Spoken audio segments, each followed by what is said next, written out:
ক্ষমা করো চাচি, আমার পক্ষে বিয়েটা করা সম্ভব না। সিদ্ধান্তটা আগে নেওয়া উচিত ছিল। শেষ সময় নেওয়ার জন্য কেউর সমস্ত দায়িত্ব আমি নিতে প্রস্তুত, কিন্তু এই বিয়েটা সম্ভব না। কথাখানা শুনে পিছিয়ে গেলেন ববিতা। দীপ্র পা বাড়াতেই উনি তাকালেন মেয়ের পানে। কুহুর মাঝে কোনো পরিবর্তন নেই, একটুও নেই, যেন কিচ্ছুটি ঘটেনি। অথচ সবথেকে বড় ক্ষতি তো তারই হল। দেওয়ান বাড়ির বড় কর্তা অর্থাৎ দবির দেওয়ান ছেলের সাথে আলোচনায় বসেছেন। তিনি যে মোটেও খুশি নন তা চেহারায় বেশ ভালোই বোঝা যাচ্ছে। গম্ভীর মুখে তিনি শুধালেন, এই কাজটি কেন করলে দীপ্র? বাবার দিকে চাইল দীপ্র। লোকটার বয়স 60-এর কাছাকাছি, তবে চেহারায় সেই মলিনতাটুকু একদমই আসেনি। কথা কেন বলছো না? যদি বিয়ে করার ইচ্ছে নাই থাকতো তবে আগে কেন বললে না? সেজন্য আমি দুঃখ প্রকাশ করেছি বাবা, আর ক্ষতিপূরণ হিসেবে কুহুর সব রকম দায়িত্ব নিতেও প্রস্তুত। মজা করছো তুমি? একটা মেয়ের মন ভেঙে বিয়ের আসর থেকে ফিরিয়ে দিয়ে তার সব দায়িত্ব নেবে? এই পর্যায়ে দীপ্র চুপই রইল। দবিরের চোখ দুটো অস্থির।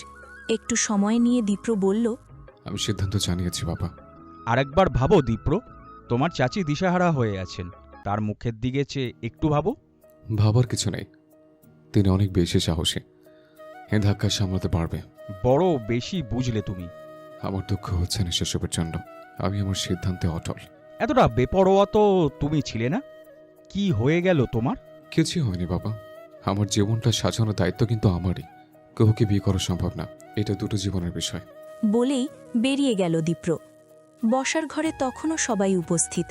পারিবারিকভাবেই আয়োজন হয়েছিল, তাই পরিবার পরিজন ব্যতীত বাইরের কেউই নেই।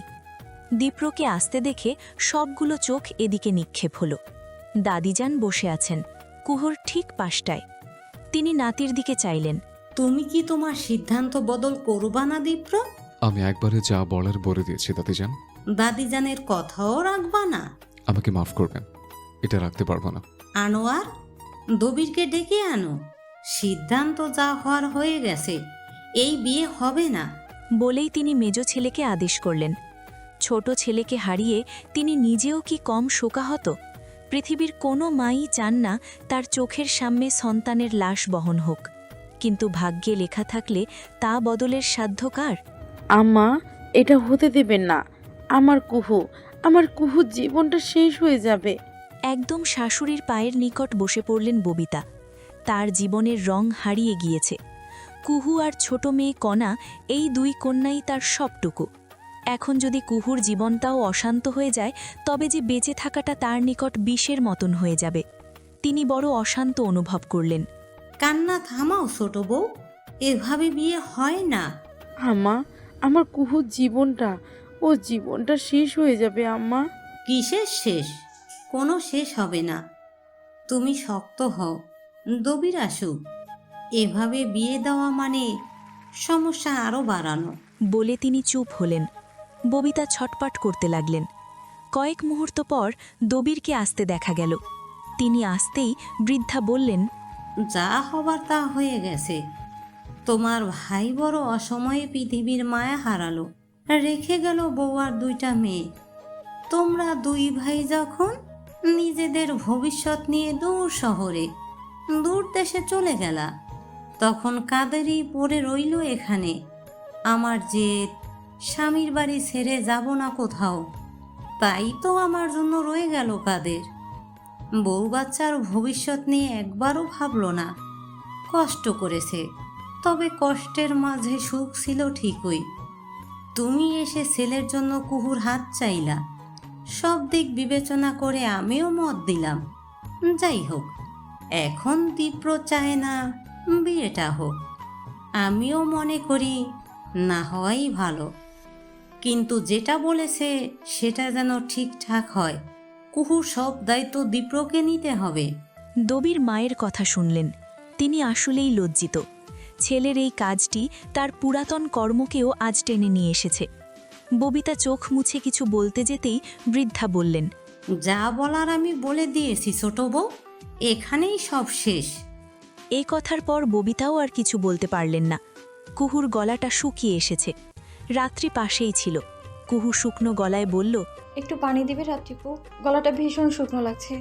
বিয়ে ভাঙার পর কেটে গিয়েছে 3টি ঘণ্টা। এই 3 ঘণ্টায় কুহু তার বিয়ের পোশাক, মেকআপ সব কিছু তুলে নিয়ে বেশ সময় নিয়ে গোসল করেছে। এখন তার চুল ভেজা। সন্ধ্যার ঠিক আগ মুহূর্ত। ওদের বাড়িটা বেশ খানিকটা পুরনো হলেও বিশালতার দিক থেকে রাজকীয় মহলের অনুরূপই বটে। ছাদে শ্যাওলা জমলেও সেই শ্যাওলার মাঝেও আভিজাত্য আছে, থাকারই কথা।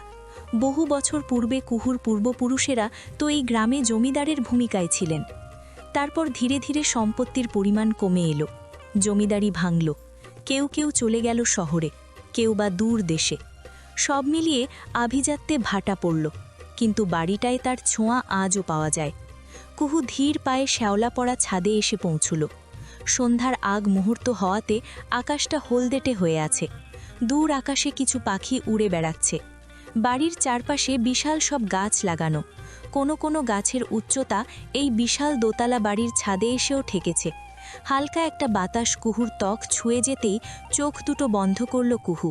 তারপর শেষ বিকালটা কুহু কাটিয়ে দিল শ্যাওলা পড়া ছাদে চোখ বন্ধ করেই।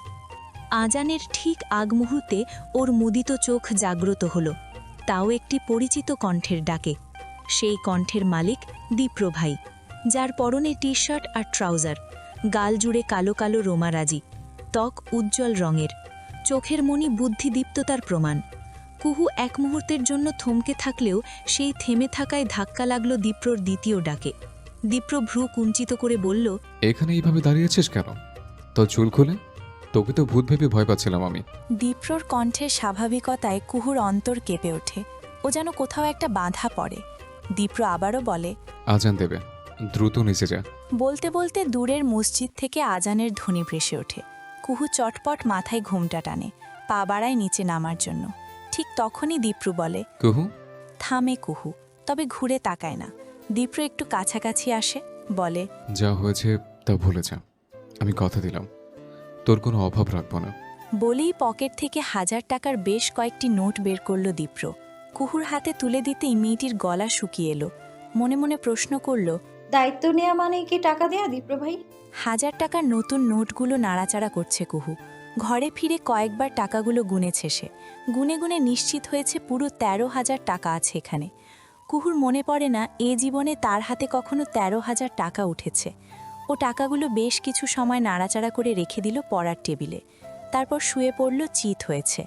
অনেকটা সময় ফ্যানের দিকে তাকিয়ে থেকে স্মরণ করল বাবার স্মৃতি। বাবা নামক মানুষটি জীবনে বড় কষ্ট করেছেন। আগে এই এলাকার বেশ নামডাক থাকলেও সময়ের স্রোতে তার রং হারিয়েছে। এর পেছনে বড় একটি কারণ মানুষ কমে যাওয়া।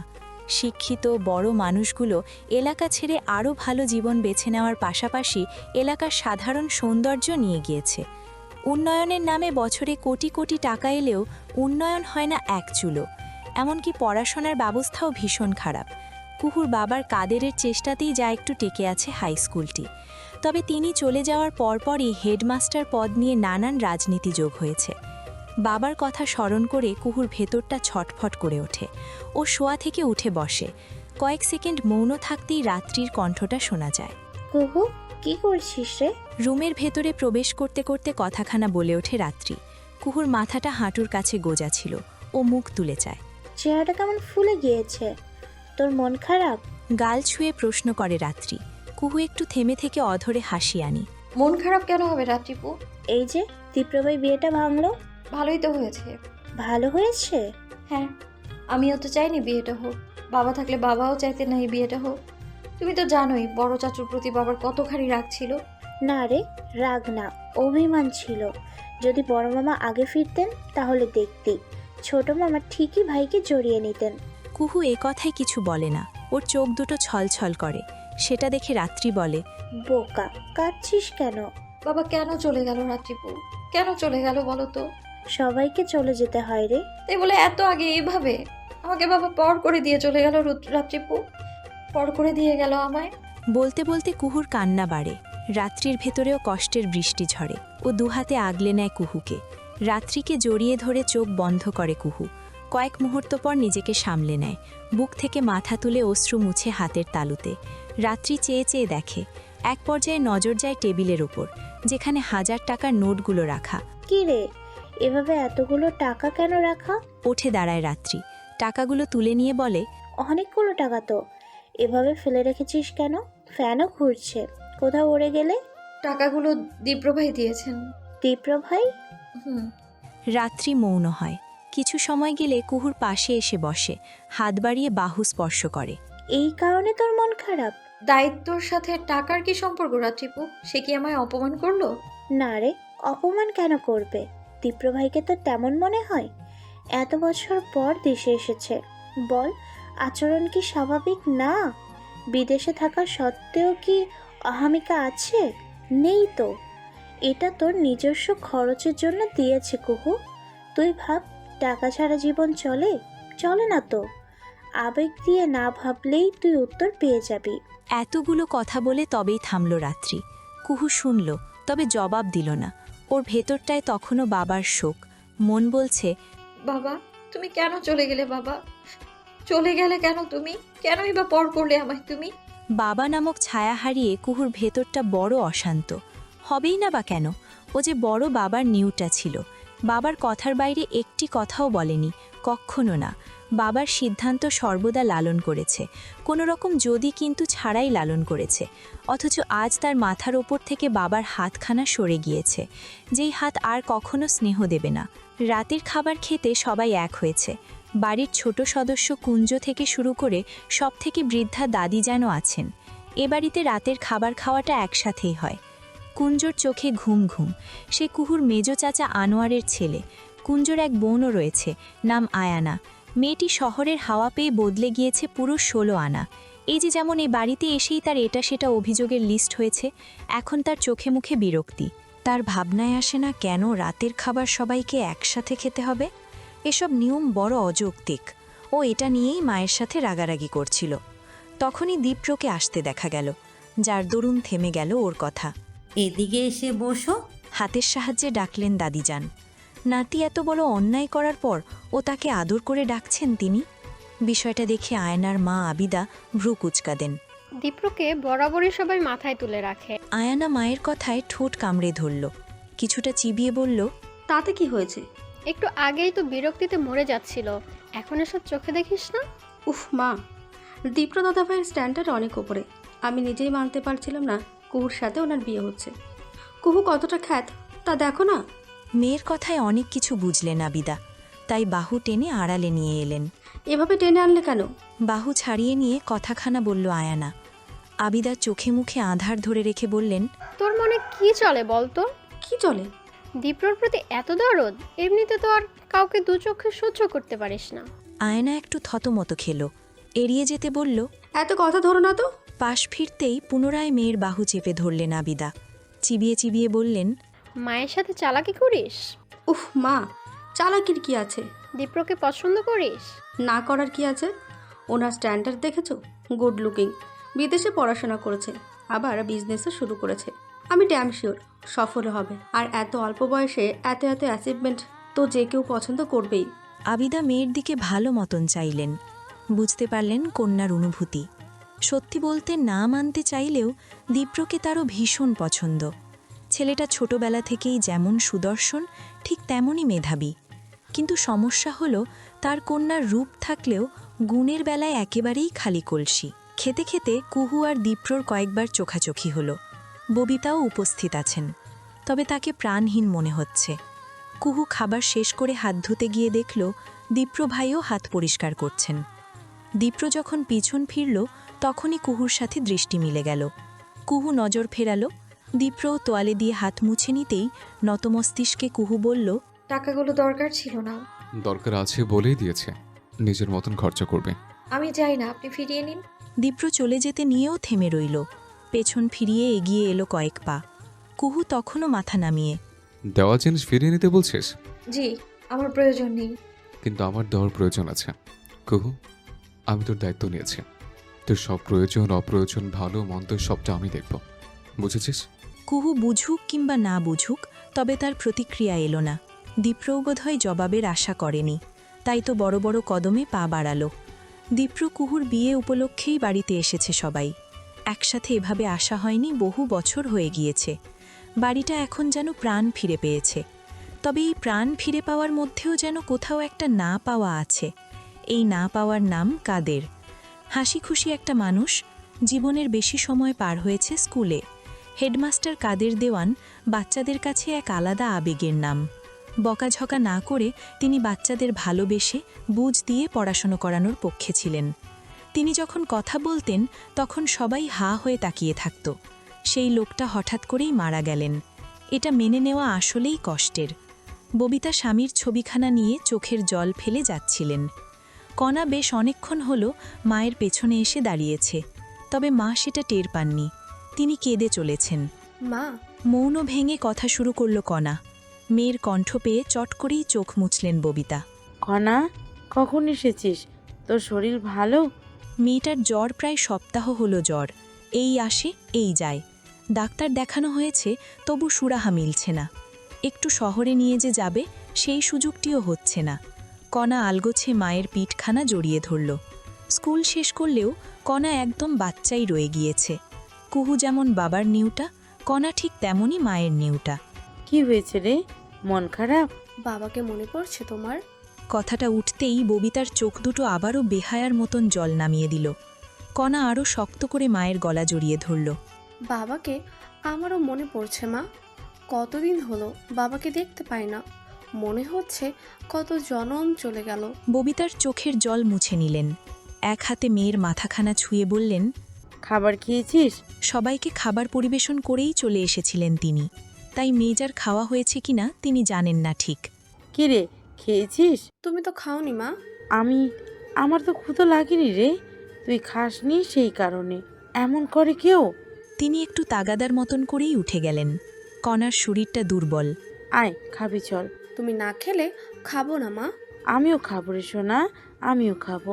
বলেই মেয়ের গাল ছুঁয়ে দিলেন তিনি। কণার চোখে মুখে একটা আদরে ভাব চলে এলো। মা যে বড় আপন তার। এই মায়ের আঁচলের ছায়া চলে গেলে কণা মরে যাবে, একদমই মরে যাবে। মায়ের সাথে একটুখানি মনের দূরত্ব রয়েছে কুহুর। এটা একদম ছোট থেকেই। হয়তো বড় সন্তান বলেই অনেক কিছু সে বলতে পারে না। এদিক থেকে কণা আবার সেরা। মায়ের সাথে ভারী আহ্লাদ তার। তাই তো কণাকে মায়ের কাছে পাঠিয়েছিল ও। এখন খাবার খাচ্ছে মা। এটা দেখে ওর ভেতরে শান্তি শান্তি একটা অনুভূতি যোগ হলো। ও ছোট করে নিঃশ্বাস ফেলে নিজের ঘরের দিকে আগাচ্ছিল। অমনি বিপদটা ঘটে গেল। একদম পা পিছলে পড়ল মেয়েটি। দীপ্র মাত্রই ছাদ থেকে ফিরছিল। ঘটনা দেখে হন্তদন্ত হয়ে এলো। ব্যথা পেয়ে কুহু চোখ বন্ধ করে নিয়েছে। দীপ্র বেশ বিরক্তি নিয়ে বলল, শুকনো বনে পড়লে কি করে? তো সব আবার বদলানো না। কুহুর আছাড় খাওয়া অনেকটাই নিয়মিত। বিশেষ করে ছোটবেলায় প্রচুর পা হড়কে পড়েছে সে। এতে করে তার শরীরে জখমও হয়েছে, সেটা জানে দীপ্র। তাই তো প্রসঙ্গ টেনে কথাটা বলল। কিন্তু পড়ে গিয়ে কুহু যতটা ব্যথা পেয়েছে তার থেকে বেশি লজ্জা লাগছে। দীপ্র ওকে সাহায্য করল উঠে দাঁড়াতে। যদিও বেশ একটা ব্যথা পেয়েছে, তবু নিজেকে সামলে নিয়ে বলল, ঠিক আছে। শিওর? জি। মনে তো হলো অনেকটা ব্যথা পেয়েছিস। তেমন একটা না। সত্যি তো? হ্যাঁ। বলে থামল কুহু। ধীরে পা ফেলতে গিয়ে বুঝল ব্যথা একটু নয়, বরং অনেকটুকু। ও ঠোঁট কামড়ে নিজেকে শাসন করল। মনে মনে বুঝ দিল, কুহু, তোর কিছু হয়নি, কিচ্ছু না। কুহুর বুঝ দেওয়াটা কাজে লেগেছে। ব্যথা নিয়েই এগিয়ে যাচ্ছে ও। অনেকটা দূর চলেও যাচ্ছিল। দীপ্র পেছন থেকে ডেকে উঠল। কুহু শোন। ডাক পেয়ে দাঁড়িয়ে গেল মেয়েটি। দীপ্রর ঘরটা কাছেই। ও চট করে রুমে গেল। ফিরে এলো মুহূর্তেই। কুহু ফ্যাল ফ্যাল করে তাকিয়ে। দীপ্র ঔষধের প্যাকেটটা বাড়িয়ে দিয়ে বলল, ব্যথা পেয়েছিস সেটা বোঝা যাচ্ছে, ওষুধটা খেয়ে নিস। ঔষধ হাতে তুলে নিল কুহু। দীপ্র একটা দীর্ঘশ্বাসের মতন করে বলল, চলি রে, গুড নাইট। Good night. বাংলায় শুভরাত্রি। দীপ্র কুহুকে শুভরাত্রি জানালো। তবে তবে কুহুর রাত্রি কি শুভ হবে? উহু না, শুভ হবে না তার রাত্রি। হবেই বা কেমন করে? এই যে দীপ্র ভাই তাকে ঔষধ দিয়ে গেলেন, তা তো খেলো না ও। ব্যথায় সমস্ত রাত কষ্ট করল, তবে ঔষধ খেলো না ও। এই না খাওয়ার পেছনে অনেকটা অভিযোগ আছে, আছে অভিমানও। কিন্তু সেসব কি দীপ্র ভাইয়ের হৃদয়কে ভেদ করে? কুহু শুধু প্রশ্ন করেই যায়, তবে তার উত্তর আসে না। তবু মেয়েটি নীরবে নিভৃতে প্রশ্ন করে বেড়ায়। ও যে এমনই, ওর সবটুকুই নিভৃতে। সকালটা বড় তিক্ত হলো কুহুর নিকট। ব্যথায় শরীরের তপ্ততায় বিছানা থেকেই উঠতে পারল না। ওকে ডাকতে এসে রাত্রি আঁতকে উঠল। এই কি অবস্থা? এত জ্বর? কি করে হলো রে? গতকাল পড়ে গিয়েছিলাম রাত্রিপু। পড়ে গিয়েছিস? ঔষধ খাসনি? না, কেন? পাগল তুই? শরীরের হাল খারাপ করছিস কেন? আমাকে একটু ঔষধ এনে দিবি রাত্রিপু? আমি ঠিক হয়ে যাব, কাউকে কিছু বলো না। বলবো না কেন? জানো তো মায়ের অবস্থা, টেনশন করবে। রাত্রি হতাশ হয়ে উঠে পড়ল। তার মামাতো বোনটা ভীষণ আদরে। ও যখনই এখানে আসে তখন বেশিরভাগ সময় কুহুর সাথেই থাকে। যদিও দুজনের মাঝে কয়েক বছরের তফাত আছে, তবু ওদের সম্পর্কটা অনেকটাই বন্ধুত্বের। রাত্রিও ভীষণ ভালোবাসে মেয়েটিকে। কুহু শুয়েই রইল, উঠতে পারল না। রাত্রি এলো মিনিট দুয়েক বাদেই, হাতে ঔষধ। উঠে পড়, ঔষধটা খেয়ে নে। বলে কুহুকে ধরে ওঠালো রাত্রি। প্যাকেট থেকে ঔষধ নিয়ে মেয়েটির মুখে তুলে দিল। পানির গ্লাস হাতে নিয়ে পানি দিয়ে ঔষধ গিলে নিল ও। গ্লাসটা রাখতে গিয়ে রাত্রি খেয়াল করল টেবিলে ব্যথাল ঔষধ রাখা। ও ভ্রু কুঞ্চিত করল। এ কি রে, তোর এখানেই তো ঔষধ ছিল, আমাকে দিয়ে আনালি আবার? এ কথার জবাব দিল না কুহু। রাত্রি যেন বুঝে নিল অনেকটাই, তাই তো শুধালো। ঔষধ কি দীপ্রভাই দিয়েছে? হ্যাঁ বোঝাতে মাথা কাত করল কুহু। রাত্রি পুনরায় হতাশ হলো। একটুখানি থেমে থেকে বলল, তুই কি সবসময় এমনই করবি? আমি জানি না রাত্রিপু। তোর রাগ হয়? কার উপর? দীপ্রভাইয়ের উপর। কুহু উত্তর দেয় না, মৌন থাকে। রাত্রি ওর বাহু স্পর্শ করে বলে, রাগ থাকলেও রাখিস না, দীপ্রভাই খারাপ না, শুধু বিয়েটা শেষ সময়ে ভেঙে সবটা তালগোল করে ফেললো। আমি বিয়েটা নিয়ে ভাবি না রাত্রিপু। জানি, তবু তোর মনের অবস্থা ঠিক করার জন্য বললাম। রাগ করিস না বোন, স্বাভাবিক হ, দেখবি সব ভালো হবে। আদরের সহিত গাল স্পর্শ করে দিল রাত্রি। কুহুও অল্প একটু ঠোঁট প্রসারিত করল। সেই সাথে মনকে বোঝালো সে স্বাভাবিক হবে। দীপ্রভাই আর তার বিয়ের ঘটনা কেবলই একটা দুঃস্বপ্ন, আর দুঃস্বপ্ন মনে রেখে কষ্ট পাওয়া বোকামি। কুহু তো তার বাবার চালাক মেয়ে হবে। বাবা সবসময় বলতেন কুহুটা একদিন অনেক চালাক হবে, শুধু সময়ের অপেক্ষা। সত্যিই তাই, কুহু চালাক হবে। তাই তো মনে মনে আওড়ায়, হ্যাঁ বাবা, তোমার কুহু চালাক হবে, তোমার কুহু ভীষণ চালাক হবে। কিন্তু সেই চালাক হওয়াটা তুমি দেখবে তো বাবা? এই প্রশ্নের উত্তর আসে না। আসবেই বা কেমন করে? যারা পৃথিবীর মায়া ছাড়ে তারা যে পৃথিবীর কিছুতেই আর মায়া খুঁজে পায় না। সবথেকে আদরের সন্তান হলেও না। জ্বরের শরীর নিয়েই পড়তে হলো কুহুকে। নাশতা করতে হবে, ও যতটা সম্ভব নিজেকে স্বাভাবিক দেখালো। তবে ধরা পড়ল মায়ের কাছে। মা যখন খাবার বেড়ে দিচ্ছিলেন তখনই মেয়েটির ত্বকের তাপমাত্রা বুঝতে পারলেন। সঙ্গে সঙ্গে কপাল ছুঁয়ে দিয়ে আঁতকে উঠলেন। তাপমাত্রা তো অনেক বেশি, জ্বর এলো কখন? কুহু একটু আমতা আমতা করে ফেলল। দীপ্রম মাত্রই জুসের গ্লাস হাতে নিয়েছে। নজর ফেরালো, ভ্রু রাখল কুঞ্চিত। এতটা জ্বর? একবারও বললিও না। ঠিক আছে মা, ঔষধ এনে দিচ্ছি। খেয়েছি, রাত্রিপু এনে দিয়েছে। রাত্রি এনে দিয়েছে? তবে দীপ্র যে কত রাতে এক পাতা ঔষধ দিয়ে গেল। ছেলেটার ভ্রু কুঞ্চিতই হয়ে রইল। ও জুসের গ্লাস রেখে খাবারের টুকরোগুলো নাড়াচাড়া করতে লাগল। তবে খেলো আর না। কুহু খাবারটা শেষ করেই রুমে চলে এসেছে। আর এসেই যে মানুষটির মুখোমুখি পড়ল সে হলো দীপ্র। লম্বাটে ছেলেটাকে নিজের কক্ষে দেখে ওর হৃদয় আনচান করে উঠল। দীপ্র না তাকিয়েই কুহুর উপস্থিতি টের পেল। আমি ঔষধ দিয়েছিলাম, সেটা খাসনি? টেবিলে রাখা ঔষধের পাতা অন্য কোথাও তুলে রাখতে ভুলে গিয়েছিল ও। এখন মিথ্যে যে বলবে সে উপায়ও নেই। আবার সত্য বলতে গিয়েও হৃদয়ে কম্পন চলছে। কথা বলছিস না কেন? শীতল কণ্ঠ, তবু এই কণ্ঠে এক ধরনের আভিজাত্য আছে, আছে কঠোরতা। কুহু অনেকটাই ভয় পেল। দীপ্রর সাথে জীবনের খুব অল্প সময় পার হয়েছে তার, তাও ছোটবেলায়। সেসব ঘটনা খুব একটা মনেও পড়ে না। বড় হওয়ার পর এই প্রথম দীপ্রর সাথে দেখা, তাই অনেকটাই দ্বিধা রয়েছে। জবাব না পেয়ে দীপ্র এবার ক্ষিপ্ত হল, পেছন ফিরল। কুহুর দৃষ্টি সামনে ছিল, এবার নত হয়ে গেল। আমার তো ওষুধ খাসনি কেন কুহু? কি প্রমাণ করতে চাইছিস তুই? আমি খারাপ? আমি মানুষ না? আমাকে সহ্য করা যায় না? আমি ভরসার যোগ্য না? আমি আমি তোর জন্য বিষের মতন? শুধু বিয়ে করে নি বলে আমার সাথে সম্পর্ক রাখবি না, এগুলো বুঝেছিস? এতগুলো কথা বলায় কুহু এবার অনেকটাই ভরকে গেল। তবে ভেতরে ভেতরে নিজেকে বোঝালো সে ভয় পাবে না, সাহসী হবে। তাই নত মাথাটা তুলে নিল। এতে করে দীপ্রর বুদ্ধির দীপ্ত চোখের সাথে ওর চোখের দৃষ্টি মিশে গেল। অ্যান্সার মি কুহু, কেন এমন করছিস? আমি দয়া নিতে চাই না। দয়া? হ্যাঁ, দয়া। আপনি আমাকে দয়া দেখাচ্ছেন দীপ্র ভাই। সিরিয়াসলি? আমি দয়া দেখাচ্ছি তোকে? কুহু নিজের জবাবে অনড়। এদিকে দীপ্রর মাথা উষ্ণ। ও কিরমির করে উঠল। এগিয়ে এসে কুহুর বরাবর হল। এত সময় কুহু যে সাহস যোগান দিয়েছে তাতে অনেকটাই ভাটা পড়ল। দয়ার কথা বলে ঠিক করলি না কুহু। আমি তোকে দয়া দেখাচ্ছি না, আমি তোর দায়িত্ব নিয়েছি, স্নেহের জায়গা থেকে নিয়েছি। কিন্তু তুই সেটাকে দয়া বলে আমাকে ছোট করলি। ওকে ফাইন, এখন থেকে দয়াই দেখাবো, আর সেটা তোকে নিতেই হবে। বলেই গটগট শব্দ তুলে চলে গেল দীপ্র। সেই চলে যাওয়ায় কেঁপে উঠল কুহু। সে কি কিছু ভুল করল? দীপ্র ভাই তো দয়াই দেখালেন, বিয়েটাও দয়া দেখিয়ে করতে চেয়েছিলেন। তারপর দয়া দেখিয়েই বিয়ে ভেঙে দায়িত্ব নেওয়ার কথা বলবেন। কুহুর মাথা কাজ করে না। ওর শুধু বাবাকে মনে পড়ে।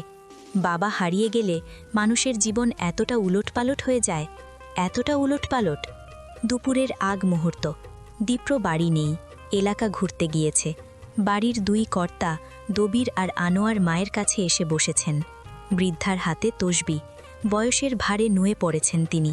এখন সময় কাটে আল্লাহর নাম নিয়ে। দবির বললেন, বলো মা, আমাদের কেন ডাকলে? বৃদ্ধা হাতের তসবিখানা পাশে রাখলেন। তারপর দুই ছেলের মুখের দিকে তাকালেন।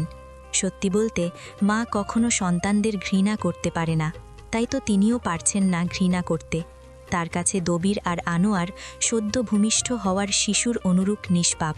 তোমাদের ডেকেছি বিশেষ কারণে। কি কারণ মা? বললেন আনোয়ার। বৃদ্ধা আবার বললেন, আশা করি এবার তোমরা কথা রাখবে। এ কথায় দুভাই একে অপরের মুখের দিকে তাকালেন। দুজনের মুখশ্রীতেই প্রশ্ন। শোনো তোমরা, আমি আজ আছি কারণে। ইচ্ছে ছিল 3 ভাইকে একসাথে দেখব, সেটা তো হলো না। আমি চাই তোমরা সবাই আবার এক হও, একসাথে থাকো। অন্তত আমি বেঁচে থাকা অবধি এই বিষয়টি ধরে রাখো। মনে করে দেখো, তোমাদের বাবা জীবনের শেষ দিনগুলোতে তোমরা যেন এক থাকো, সেটা চাইতেন, অথচ তার কিছুই হয়নি। এ কথায় দুবির আর আনোয়ার দুজনেই বেশ একটা দ্বিধা ও লজ্জায় পড়লেন। বৃদ্ধা ছেলেদের চোখ মুখ দেখেই সেটা বুঝতে পারলেন।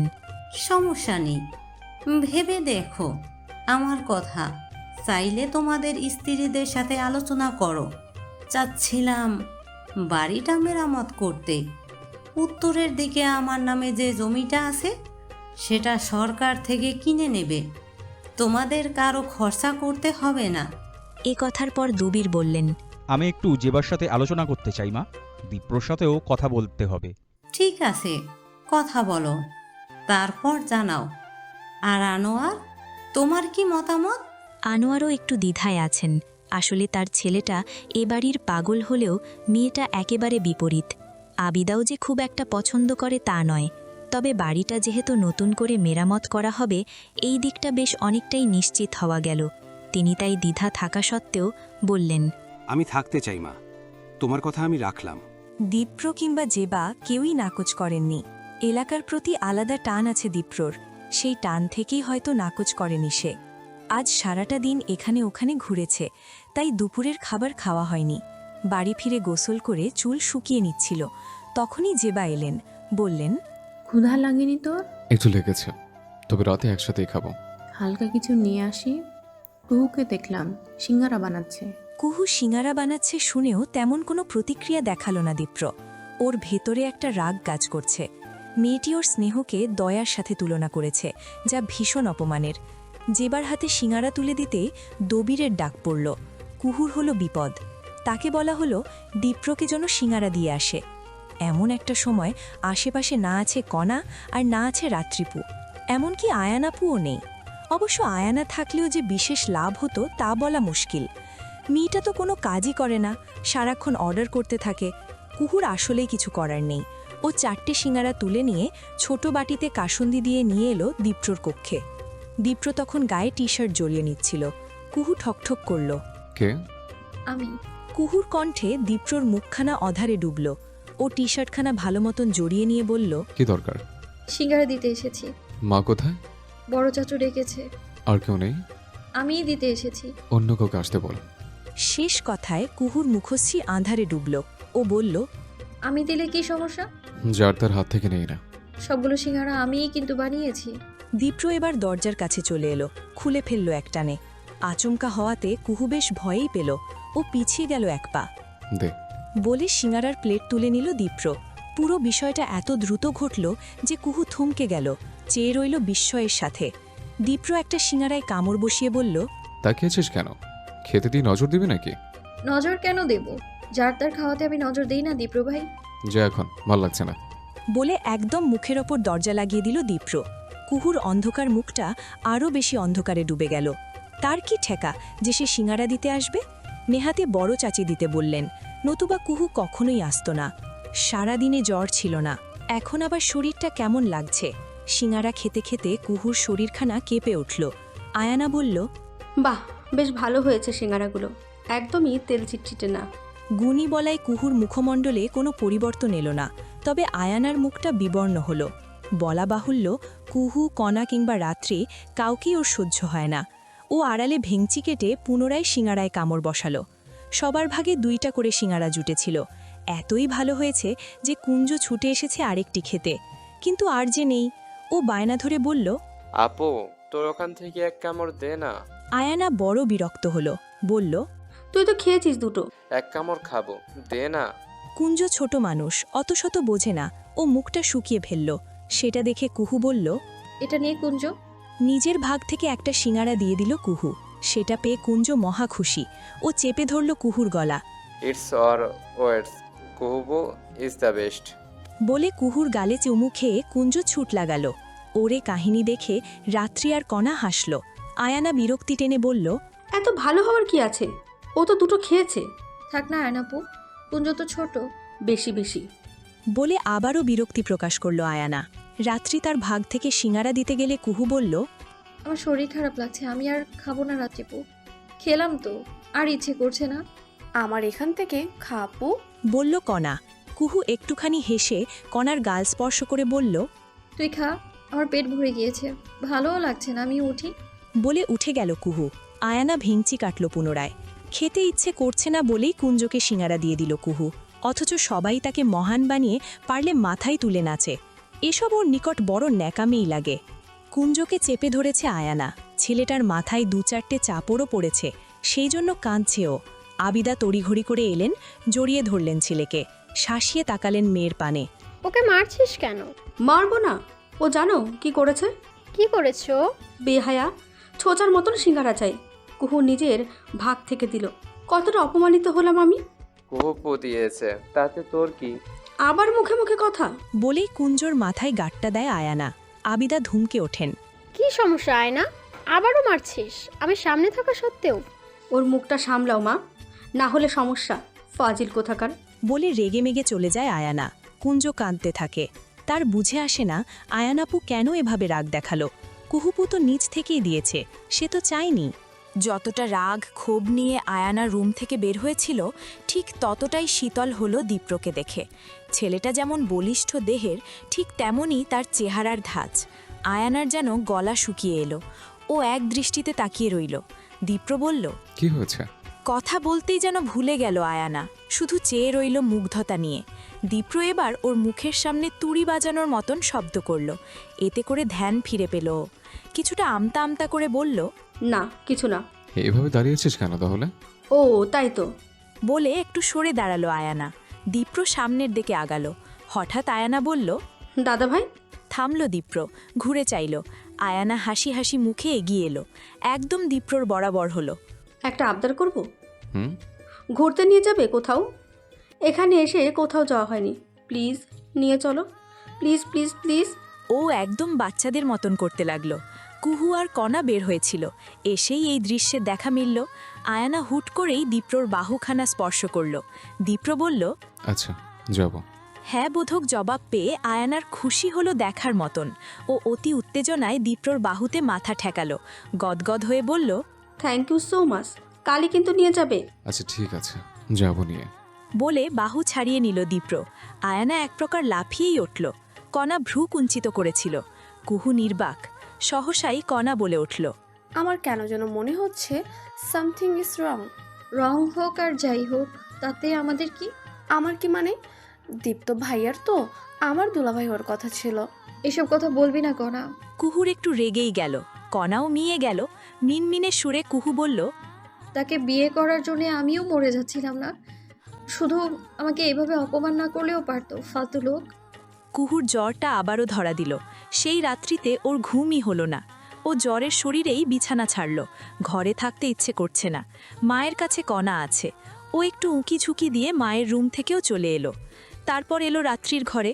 রাত্রি জেগে আছে, সম্ভবত কারো সাথে কথা বলছে। কুহুর আগমনে খানিকটা মিয়ে গেল, তবে সামলে নিল মুহূর্তেই। সরি রাত্রিপু, তোমায় বিরক্ত করলাম। আরে কিসের বিরক্তি? কোথায় যাস? বস এখানে। রাত্রি উঠে এসে কুহুকে টেনে বসালো বিছানায়। ওর একটু অস্বস্তি হচ্ছে। ভুল সময়ে এসেছি? কিসের ভুল? তুমি কথা বলছিলে। আরে তেমন সিরিয়াস কেউ না। এখন বল, তোর কি খবর? কথা শেষ করে কুহুর হাতখানা স্পর্শ করল রাত্রি। মুহূর্তেই তাপমাত্রা বুঝে গেল। তোর তো খুব জ্বর রে।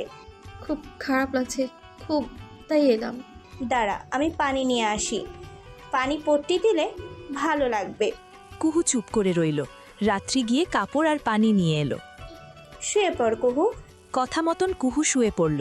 তারপর একটা নিঃশ্বাস ফেলে বলল, তোমাকে কষ্ট দিচ্ছি রাত্রিপু? আরে ধুর, কি যে বলিস তুই। রাত্রি সময় নিয়ে ওর কপালে পানি পট্টি দিল।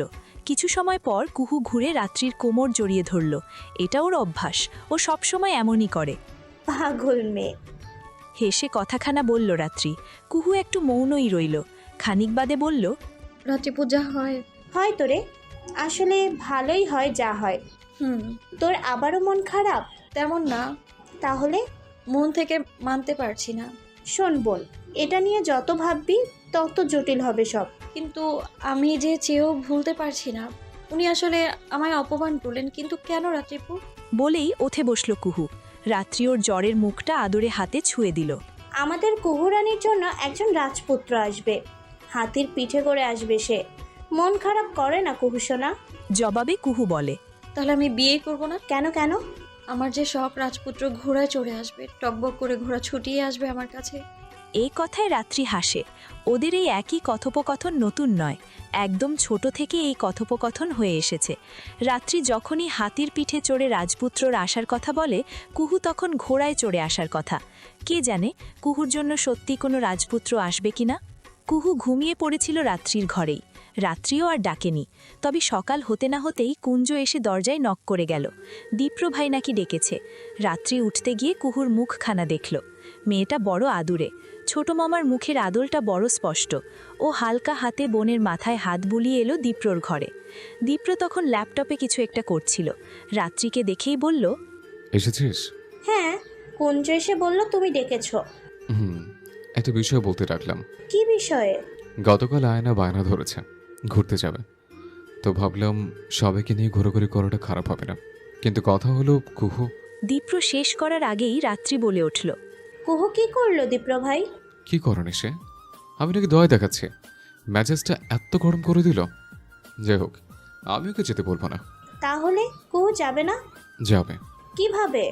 ওকে তুই যেতে বলবি। আমি? হ্যাঁ। যদি না যাই? কেন যাবে না? ওকে যেতেই হবে। বলে মুখটা শক্ত করল দীপ্র। রাত্রি মিনমিনে সুরে বলল, ওর যে শরীরটা ভালো নেই। ভালো হবে কেমন করে? আমি যে ওষুধ দিয়েছি তা খাইনি, বেয়াদব একটা। রাত্রি কি বলবে বুঝল না। যদিও দীপ্রর সাথে তার বোঝাপড়া ভালো, তবে এটা তো সত্য মানুষটা ওর নিজেরও 4 বছরের বড়, তাই অনেক কথাই বলতে গিয়ে আটকাতে হয়। দীপ্র হাত বাড়িয়ে পাশের ড্রয়ার খোলে। সেখান থেকে ওষুধের প্যাকেট বের করে বলে, এটা খাওয়াবে। আচ্ছা। বলিস না আমি দিলাম যে। ও নিয়ে চিন্তা করো না, আমি ম্যানেজ করে নেব।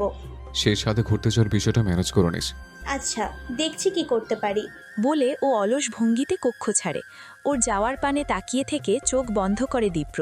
ওর মাথাটা আজকাল কাজ করে না। কি করে কি বলে সব উলটপালট লাগে। জীবনটা কেমন পানসে হয়ে গিয়েছে।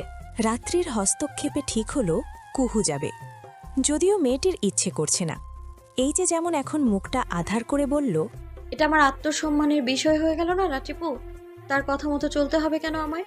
শোন তুই, একটা বিষয় তো সত্য, দীপ্র ভাই আমাদের সিনিয়র। আর বিয়ের যে বিষয়টা ঘটলো, এতে কাকে দোষ দিব আমার জানা নেই। তুইও তো বিয়ে করতে চাসনি, তাই না? হ্যাঁ বোঝাতে কুহু মাথায় দোলায়। রাত্রি বলে, তাহলে তো কাটাকাটি হলো। দোষ দুজনের কারোরই না। হয়নি। কেন? সে কেন আমার দায়িত্বটা নিতে চাইবে? আর বিয়েটা শেষ সময় কেন ভাঙলো? আগে ভাঙলো না কেন? এ কথার জবাব রাত্রিও দিতে পারে না। কুহু ঠোঁট কামড়ে বলে, একদিন আমি ওনাকে ঘুষি। পুরোটা শেষ করার আগেই আরশিতেই দীপ্রর ছবি ভেসে ওঠে। কুহুর হাতখানা ওঠানো ছিল, ও এবার সেটা নামিয়ে ফেলে। দীপ্র শক্ত মুখে কক্ষে প্রবেশ করে। কুহুর একটু অস্বস্তি হয়, তবে সেই অস্বস্তি কেটে যায় দীপ্র ভাই যখন তাকে পুরোপুরি অবজ্ঞা করে রাত্রিকে বলে, বিকেল 4টায় বের হব, লেট যেন না হয়। ভদ্রমেয়ের মতন মাথা দোলায় রাত্রি। দীপ্র চলে যায়। কুহু এক প্রকার লাফিয়ে গিয়ে দরজা লাগায়। আসার আর সময় নেই, ওনাকে আসলেই ঘুষি দেওয়া উচিত। ধুর পাগল, কি সব বলিস? একটু আগে আমি তোকে কি বোঝালাম? দীপ্রভাই সব স্বাভাবিক দেখানোর চেষ্টা করছে, তুইও তেমনটাই কর। তাহলে প্রমাণ হবে তুই নিজেও ওনাকে বিয়ে করার জন্য মরে যাচ্ছিলি না। রাত্রির এই কথাটা একেবারে ঠিক। সত্যি তো, কুহুও তো মরে যাচ্ছিল না। তবে এ কথাও ফেলে দেওয়া যায় না, বিয়েটা দীপ্রর দিক থেকে ভাঙায় ওর সম্মানে বেশ বড় একটা ধাক্কা লেগেছে। তবে সেই জন্য শোক করলেও চলবে না, সব স্বাভাবিক দেখাতে হবে। রাত্রিপুই ঠিক, কুহু এখন থেকে সব স্বাভাবিক দেখাবে, আর সময় সুযোগ মতন দীপ্রকে ঘুষিও দেবে। এটা কুহুর নিজের কাছে নিজের প্রতিজ্ঞা। কুহুর মনে জেদ জেগেছে। এই দীপ্র নামক মানুষটিকে দু চোখে দেখতে পারছে না ও। মানুষটাকে বাড়ি থেকে বের করতে পারলে শান্তি হতো, কিন্তু সেটা তো ওর হাতে নেই। আচ্ছা, বাবা বেঁচে থাকলে এই মানুষগুলোর সাথে একই বাসায় থাকতেন কি? কুহুর মনে হয় থাকতেন না। চাচারা যে অন্যায় করেছেন, এরপর এই মানুষগুলোর সাথে থাকা যায় না। কুহু ছোট করে নিঃশ্বাস ফেলে। সে সেজেছে অল্প, না সাজার মতন করেই। অন্যদিকে কণা সেজে চলেছে, একটার পর একটা জিনিসপত্র মেখে চলেছে। গায়ে ওড়না টেনে নিয়ে কুহু বলে, হলো তোর? আর একটু আপু। বলে চোখে কাজল টেনে নেয় কণা। বলা বাহুল্য, কুহুর ত্বকের রং আর কণার ত্বকের রং কাছাকাছি, দুজনেই ফর্সা। তবে কণার থেকে কুহুর চেহারায় মায়া বেশি। মেয়েটাকে তাই তো বোকা বোকা লাগে, অথচ কুহু কিন্তু বোকা নয়। ও আসলে ভালো মানুষ। এই ভালো মানুষের সুযোগই নিয়েছে চারপাশের মানুষগুলো। কুহু চেয়ে চেয়ে কণার সাজগোজ দেখে। কণা নিজের ওড়নাখানা পরে নিয়ে ঘুরে তাকায়, ভারী অবাক হয়ে বলে, এ কি রে? কি? আপু, তুই তো সাজলেই না। এত সেজে কি হবে? যাচ্ছি তো গ্রামে ঘুরতেই। ইস, তুই বুঝতে পারছিস না, দীপ্ত ভাইকে ইমপ্রেস করতে হবে তো। তোর কেন মনে হলো আমি ওনাকে ইমপ্রেস করতে চাই? এই কথায় মিয়ে গেল কণা। কুহু ছোট করে নিঃশ্বাস ফেলে বলল, তোদের মনে হয় না একটা মানুষ আমাকে এতটা অপমান করার পরেও বাড়ির লোকগুলো তাকে মাথায় তুলে নেচে যাচ্ছেন? মাও এই বিষয়ে নির্বিকার। কুহুর গণাটা ধরে আসে। মায়ের অবশ্য দোষ নেই, নারীটি শোকে যে কাতর। তিনি তো ভালোই চেয়েছিলেন সবটা সুন্দর করতে, কিন্তু বাস্তবতা যে ভিন্ন। আয়ানাকে দেখে মনে হলো সে বিয়ে বাড়িতে যাওয়ার জন্য বের হয়েছে। নতুন জামা, ভারী মেকআপ, চোখে সানগ্লাস। রাত্রি তো না পেরে বলেই ফেলল, মনে হচ্ছে তোর বিয়ে লেগেছে। উফ, এভাবে বলছো কেন? সাজ কি অনেক বেশি হয়েছে? না না, ঠিকই আছে। বলে মুখ টিপে হাসে রাত্রি। আয়ানা বিরক্ত হয়। সে যথেষ্ট সুন্দরী, না সাজলেও তো তাকে সুন্দর লাগে। তবে সে সেজেছে নিজেকে আরেকটু গোছানো, স্মার্ট দেখাতে। এদিকে রাত্রিপু, শ্যাম ত্বকের মেয়ে, চেহারা মোটামুটি ভালো। তবে তাকে সাজলেও যেমন লাগে, না সাজলেও তেমনই লাগে। আহামরি পরিবর্তন নেই, তাই তো সে সাজে না, অথচ অন্যের বিষয়ে অধিক কথা বলতে আসে। আয়ানা মুখ পাকায়। আরে কুঞ্জু যে? কুঞ্জকে সবাই ভালোবাসে, এর কারণ বাচ্চাটা বাড়ির সবথেকে ছোট সদস্য, দেখলেই আদর দিতে ইচ্ছে করে। রাত্রির কাছে এসে কুঞ্জ বলে, আমায় কেমন লাগছে নাতিপু? কুঞ্জকে তো রাজপুত্রই লাগে সব সময়। জামাটা ভালো না, এটা খুব ভালো। জন্মদিনের গিফট ছিল, মামা দিয়েছে। তুমি জানো নাতিপু, আমার জন্মদিনে কত মানুষ হয়েছিল? ইয়া বড় একটা কেক আনা হয়েছিল, খুব মজা। কিন্তু তোমরা তো আসোনি। বলে কুঞ্জ একটু মন খারাপ করল বোধহয়। এদিকে আয়ানা চোখ দিয়ে অনেক কিছু বলার চেষ্টা করছিল, তবে কুঞ্জর যে সেদিকে খেয়ালই নেই। ও এবার একটু রাগার মতন করে বলল, তোর কোনো কাজ নেই না? যা মায়ের কাছে যা, পরে আসবি, পাকামো খালি। বলেই কুঞ্জকে তাড়িয়ে দিল আয়ানা। রাত্রি কিছু বলল না। ও খুব বুঝতে পেরেছে আয়ানা কেন এমন করেছে। আসলে বিশাল আয়োজন করে কুঞ্জর জন্মদিন পালন করা হলেও এই বাড়ির কাউকেই যে দাওয়াত করা হয়নি, এমনকি রাত্রিদেরও না। অথচ মেজমামা প্রায় দিন কল করে মাকে বলতেন, অথচ এই কথাটা কেবল কথার কথা ছিল। এই বাড়ির মানুষগুলো ছাড়া মেজমামার সবাই ছিল। কুঞ্জ বসেছে দীপ্রর পাশে। এটা নিয়ে আয়ানা বেশ একটা রাগারাগি করলেও দীপ্র ভাই এসে যাওয়াতে সেই আগুনে ভাটা পড়ে যায়। পেছনের সিটে বসতে হয়েছে কুহু, কণা, রাত্রি ও আয়ানার। চারজনই শুকনো হওয়াতে 3 সিটে বেশ ভালোভাবেই বসতে পেরেছে তারা। দীপ্রর এই গাড়িখানা নিজের টাকায় কেনা, বেশ দামিও। আয়ানা নিজের উচ্ছ্বাস ধরে রাখতে ব্যর্থই হলো। বলল, গাড়িটা একদম সেরা, তোমার পছন্দ সবসময় ভালো দাদা ভাই।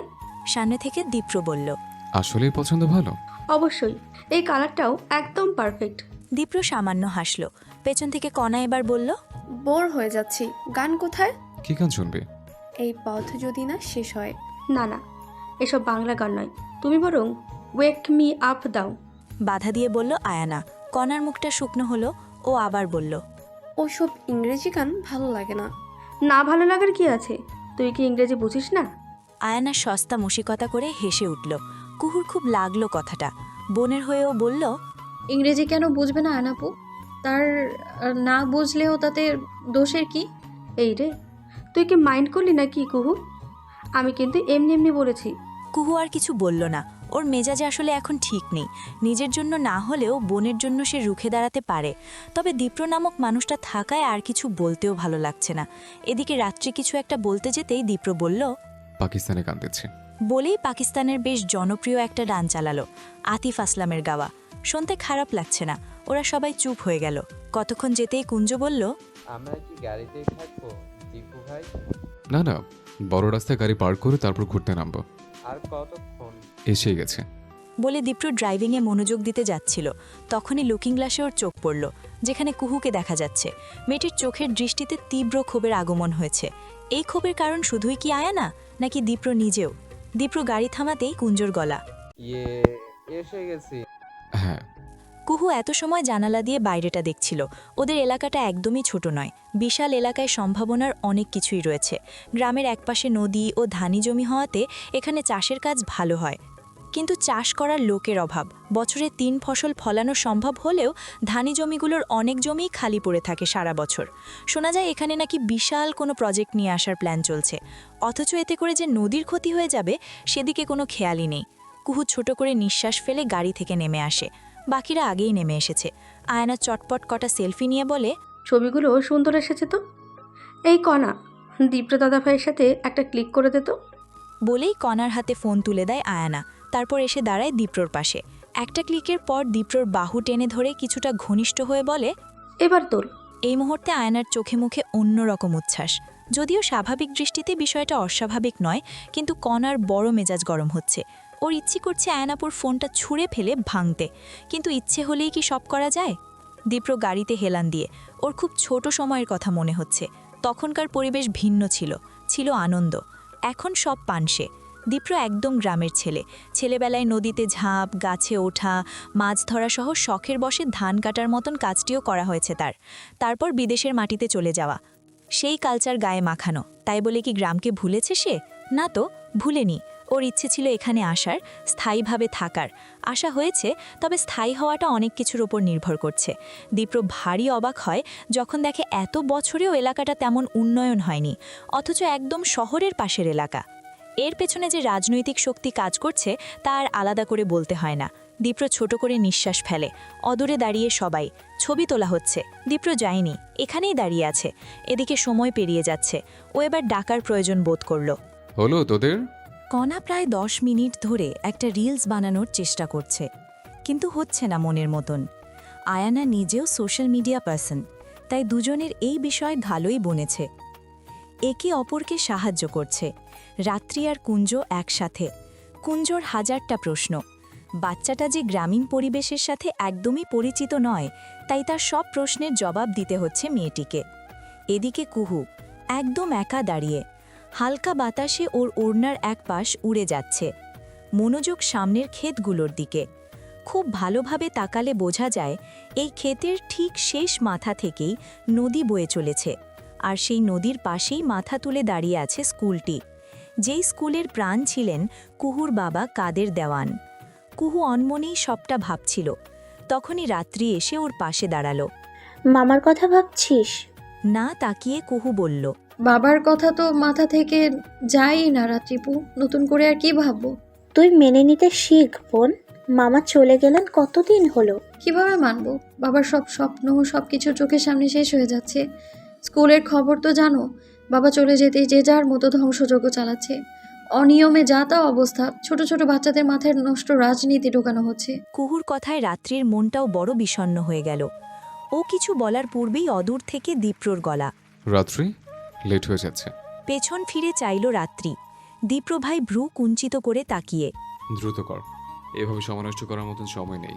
কুহু এক পলক তাকালো। দীপ্র চোখে সানগ্লাস পরে নিয়েছে। রাত্রি বলল, চল। আমার বোধহয় এখানে আসা ঠিক হয়নি। কেন রে? সবার মাঝে বোঝা মনে হচ্ছে নিজেকে। যা তা বলিস না তো, চল এখন। বলেই কুহুর হাতখানা চেপে আগাতে লাগলো রাত্রি। আয়ানা দারুণ একটা রিলস বানিয়েছে, সেটাই দেখাচ্ছে দীপ্রকে। দীপ্র হতাশ হয়ে বলে, তোরা দুজন এইভাবে সোশ্যাল মিডিয়ায় নেচে বেড়াস? নেচে বেড়ানোর কথায় আয়ানার মুখটা একটু অন্ধকার হলো। কণা চোখ ছোট ছোট করে বলল, এটা ট্রেন্ড দীপ্ত ভাই। শুধু ট্রেন্ডেই গা ভাসালেই চলবে? পড়াশোনা করতে হবে। পড়াশোনার বিষয়টি আশায় আয়ানা আর কথা বলল না। এই ব্যাপারে একেবারেই কাঁচা মেয়েটি। রাত্রি আর কুহু আসতেই কুঞ্জ বলল, চলো আমাদের যাত্রা শুরু। এই কথাই হেসে কুঞ্জর মাথার চুলগুলো নাড়িয়ে দিল দীপ্র। তারপর তাকালো কুহুর দিকে। মেয়েটির চেহারায় বিষণ্ণতা লেপ্টে আছে। গ্রামীণ রাস্তায় হেঁটে চলেছে ওরা। আয়ানা বুঝেছে দীপ্রভাই গ্রামকে খুব ভালোবাসেন, তাই ও একটু বাড়তি কথা যোগ করে বলে, ইস, আগে গ্রাম এত ভালো লাগেনি, মনে হচ্ছে সব দীপ্র দাদা ভাইয়ের ম্যাজিক। এই যে মেয়েটি দীপ্রকে তেল দেওয়ার চেষ্টা করল, সেটা সবাই বুঝল, তবে কেউ কোনো কথা বলতে চাচ্ছিল না। কুহুর কেন যেন দীপ্রর প্রশংসা শুনতে ইচ্ছে করে না। অন্য কোনো বিষয় হলে সে পাত্তাও দিত না, কিন্তু এই লোক প্রশংসার যোগ্য না, সেটা সত্য প্রশংসা হোক কিংবা মিথ্যা। ও পাশ থেকে বলল, কোনো কিছুই ম্যাজিক না আয়নাপু, তুমি আগে এভাবে তো ঘোরাঘুরি করনি, তাই নতুন জিনিসে আকর্ষণ পাচ্ছ। কথাটা আয়ানার পছন্দ হলো না।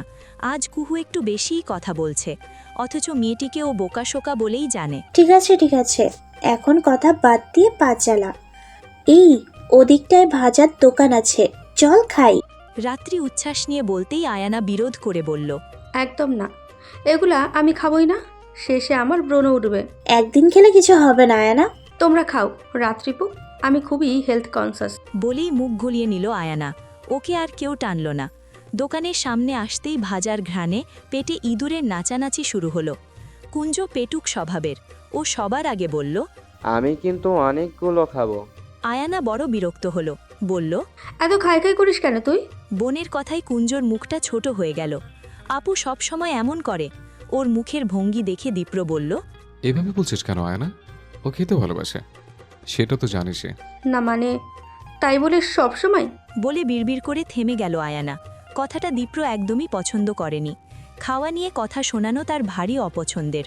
কুঞ্জর মুখটা তখনও অন্ধকারে ছেয়ে আছে। কুঞ্জু, একটা প্রতিযোগিতা করবে? কি প্রতিযোগিতা দাদা ভাই? দেখব কে বেশি খেতে পারে, তুই নাকি আমি। কুঞ্জর মুখটায় হাসিতে ভরে উঠল, বলল, তুমি তো বেশি খাবে দাদা ভাই। দেখি না কে জেতে। তোর নিজের উপর ভরসা নেই? আছে, কিন্তু তুমি তো বলো। ঠিক আছে, তোর একটা সমান, আমার 3টা। এবার খুশি তো? ওকে, তাহলে পারবো। বলেই কুঞ্জ দোকানটার ভেতরে চলে গেল। আয়ানার মুখটা তখনও শুকনো। ও দাঁড়িয়ে। কুহু বলল, বাইরে দাঁড়িয়ে আছো কেন? তোরা যা, আমি যাব না। দীপ্র কিন্তু কুঞ্জর সাথে সাথেই চলে গিয়েছে। আয়ানা না যেতে চাওয়ায় আর কেউ জোর করল না। ওরা ওই ভাজার দোকানটায় চলে গেল। আয়ানার একটু আশা ছিল দীপ্রভাই হয়তো তাকে ডাকবেন, কিন্তু তেমন কিছুই হলো না। দীপ্র ব্যস্ত কুঞ্জ আর কণাকে নিয়ে। কণা নিজেও খেতে ভীষণ ভালোবাসে। ও জানিয়েছে এই প্রতিযোগিতায় অংশ নেবে, সেটা শুনে কুঞ্জর উচ্ছ্বাস বেড়েছে। তবে কুঞ্জ ভীষণ কঠোরভাবে বলে দিয়েছে, কারণ যেহেতু বড়, তাই কঞ্জের একটা সামান করান দুটাই ধরতে হবে। কণা প্রথমে একটু ওর সাথে তর্ক করলেও শেষে কিন্তু মেনে নিয়েছে। সেই অনুযায়ী খাবার অর্ডার চলছে। কুহুর কাছে জানতে চাওয়া হলো সে কি খাবে। ও অন্যমনস্ক ছিল, একটু চমকালো, তারপর বলল, আমি কিছু খাবো না। এটা কেমন কথা? খাবি না কেন? এমনি তোমরা খাও। আজব তো, এমনি আবার কি কথা? একটা কিছু খা। ভালো লাগছে না, শরীরটাও খারাপ লাগছে রাত্রিপু। এই কথার পর দীপ্র মুখ খুলল, বলল, কেউ না খেতে চাইলে জোর করিস না রাত্রি। কুহু তাকালো আর চোখে, দীপ্রর কথার পিঠে রাত্রি বলল, তাই বলে কিছুই খাবে না? না খেতে চাইলে খাবে না, চাইলে বাইরে গিয়েও দাঁড়াতে পারে, সেটা বরং ভালো হবে। কুহু আসলে বাইরে দাঁড়াতে চায়নি, বসতেই চেয়েছিল। তবে দীপ্রর বলার শেষ কথাটা ওর গায়ে লাগলো। এই একদম বসা থেকে উঠে দাঁড়ালো। এই কুহু, না খেলে বসে থাক। না রাত্রিপু, আমি বাইরে যাই, আয়নাপু তো ওখানে। বলেই পা বাড়ালো কুহু। দীপ্র নিস্তেজ চোখে তাকালো। ইচ্ছে করেই মেয়েটিকে রাগালো ও। এতে ওর কোনো খারাপ লাগা নেই। কুহু নিজেও তো দীপ্রকে রাগিয়েছে, তাই সমানে সমান দাঁড়ালো। দীপ্র, কুঞ্জ আর কণার খাবারের প্রতিযোগিতা শুরু হয়েছে, আর তাদেরকে চিয়ার্স করে যাচ্ছে রাত্রি। কুহু একবার পেছন ফিরে তাকালো। মন খারাপ করেছো নাকি? দেখে নিয়ে আয়না কি বলল, কুহু আসলে ভালো মনের মানুষ, আর ভালো মানুষরা এমনই হয়। এদিকে আয়ানা কুহুর বলা কথাটা ভালোভাবে তো নিলই না, উল্টো বলল, তোর তো খুশি হওয়ারই কথা কুহু। এমন করে বলছো কেন আয়নাপু? খুশি কেন হব? খুশি হসনি বলছিস? আজব কথা তো। বলেই কুহু চলে আসলো। ওর মেজাজটা এবার খারাপই হলো। ও এসেছিল ভালো করতে, আর আয়ানা আপু সেটাকে কেমনভাবে নিল। ও বিরক্তি নিয়ে পুনরায় ভেতরে প্রবেশ করল। বাইলেও ভালো লাগছে না। দীপ্র ভাইয়ের কথাকে পাত্তা দেয়া যাবে না। এই লোক কুহুর কোনো কিছুরই যোগ্য না। ও যখন ভেতরে আসলো, ঠিক তখনই প্রতিযোগিতা শেষ হলো। দেখা গেল কণা সবথেকে কম খেতে পেরেছে, কুঞ্জ দ্বিতীয় আর দীপ্র প্রথম। কুঞ্জর কিন্তু এতে একটুও মন খারাপ হয়নি, ও বরং দারুণ মজা পেয়েছে। কুহুকে দেখেই নিজের খুশিটা প্রকাশ করে ফেলল। কনাপু, আমার সাথে পারোনি। পারলাম না কিভাবে? খেয়েছি তো তোর থেকে বেশি, শুধু নিয়মের বেড়াজালে পড়ে হারতে হলো। ওইসব তো আমি জানি না, আমি জিতেছি, তুমি হেরেছো। নিজেও তো হেরেছিস, দীপ্ত ভাইয়া তো তোকে হারালো। তাতে কি, আমারই তো ভাই। বলেই দীপ্রর বাহুখানা জড়িয়ে ধরল কুঞ্জ। ছেলেটা সব থেকে মিশুক আর আদুরে। দীপ্রর সাথে ওর এই প্রথমই দেখা হয়েছে, অথচ মনে হচ্ছে কত জনম ধরে একসাথে থাকছে ওরা। দীপ্র বিল মিটিয়ে দিয়ে বলল, কারো আর কিছু লাগবে? Drinks item? রাত্রি বলল, নিয়ে নি কিছু, পথে খাওয়া যাবে, রোদ এখনো পড়েনি। এই কুহু, ড্রিঙ্কস তো খাবি? কুহু হ্যাঁ না কিছুই বলল না। দীপ্র ইশারা করল কুহুর জন্যেও নিতে। রাত্রি ড্রিঙ্কস নিতে নিতে বলল, আয়নার জন্য নেব? দীপ্র তাকালো বাইরের দিকে। আয়ানার চোখে মুখে বিরক্তি। এসব কিছুই তার আর ভালো লাগছে না। ড্রিঙ্কস নিল না আয়ানা, তবে কুহু নিয়েছে। ওর গলাটা একদমই শুকিয়ে এসেছিল। তাছাড়া দীপ্র ভাই এখন আর কিছু বলেননি এই বিষয়ে। অবশ্য বললেও ও পাত্তা দিত না। লোকটা ভারী শয়তান। বোতল খুলতে গিয়ে কুহু বুঝল অনেক শক্ত। কয়েকবার চেষ্টা করেও খুলতে পারল না ও। রাত্রিও চেষ্টা করল, হলো না। মেয়েটির ভাগ্যই বোধহয় খারাপ। তাই তো দীপ্রর সাহায্যেই বোতলের ক্যাপখানা খোলা হলো। রাত্রি যখন বোতলটা ওর হাতে দিল, ও ছোট করে নিঃশ্বাস ফেলল। আসলে ভাগ্য বড় কঠিন জিনিস, একে এড়ানো যায় না। আয়ানা পারলে এখনই ছুটে চলে যায় বাসায়, তবেও যাচ্ছে না, কারণ এখানে দীপ্র ভাই রয়েছে। এই মানুষটার সাথে রাত্রিপুরের ভাব একটু বেশিই বটে। ওদিকে কুহু, যদিও দীপ্র ভাই নিজ থেকেই বিয়েটা ভেঙেছে, তবু বলা যায় না কিছু। ওর আসলে চিন্তাই হয়। কোনো দরকারই ছিল না কুহুর দায়িত্ব নেওয়ার। ছোট চাচা তো হেডমাস্টার ছিলেন, রোজগার করেছেন নিশ্চয়ই। তবে কেন দীপ্র ভাইকেই দায়িত্ব নিতে হবে? অসহ্য লাগে আয়ানার। আর এরই মধ্যে ওর পা হড়কে যায়। অন্যমনস্ক হয়ে হাঁটছিল, তার উপর হিল পরা। ও চিৎকার করে ওঠে। সেই চিৎকারে ঘুরে তাকায় সবাই। আয়ানাকে বসে থাকতে দেখে ছুটে আসে তৎক্ষণাৎ। আয়ানা কেঁদে ফেলে শব্দ করে। কিভাবে পড়লি আয়না? উফ, দেখি। বলেই রাত্রি ওর পা ধরে হালকা টান দিল। এতে করে আরেক দফায় চিৎকার করে উঠল মেয়েটি। বলা বাহুল্য, রাত্রির চিকিৎসা জ্ঞান আছে টুকটাক। ও এই বিষয়ে একটা কোর্স করেছিল। এতে করে আয়ানার পায়ের ব্যথাটা কমেই গেল। কিন্তু শেয়ানা মেয়েটি এবার নাটক শুরু করল। দীপ্র এবার চিন্তিত হয়ে বলল, কিরে, পা ভাঙলো নাকি? বুঝতে পারছি না, ব্যথা তো কমে যাওয়ার কথা। জবাব দিল রাত্রি। আয়ানা কাঁদতে কাঁদতে বলল, কমছে না, মনে হচ্ছে পা খুলে পড়ে যাবে। ওহ, আমার পায়ের হাড় ভেঙে গেছে বোধহয়। বলেই মৃদু গোঙানি দিয়ে উঠল ও। কুহুর কপালে চিন্তার ভাঁজ। হিলের সাইজ দেখেই তো অস্থির লাগছে, তার উপর কি চিকন। কণার কেন যেন তেমন প্রতিক্রিয়া নেই। ও শুধু বোনের কানে কানে এসে বলল, যতটা ব্যথা পেয়েছে তার থেকে বেশি ঢং ধরেছে। কুহু বিরক্ত হলো, বলল, চুপ করো তো। আমাকে চুপ করিয়ে লাভ নেই। আমার সিক্স সেন্স বলছে দীপ্ত ভাইয়ের কোলে চড়ার ইচ্ছে হয়েছে, তাই এমন করছে। কুহু আসলেই বিরক্ত হলো।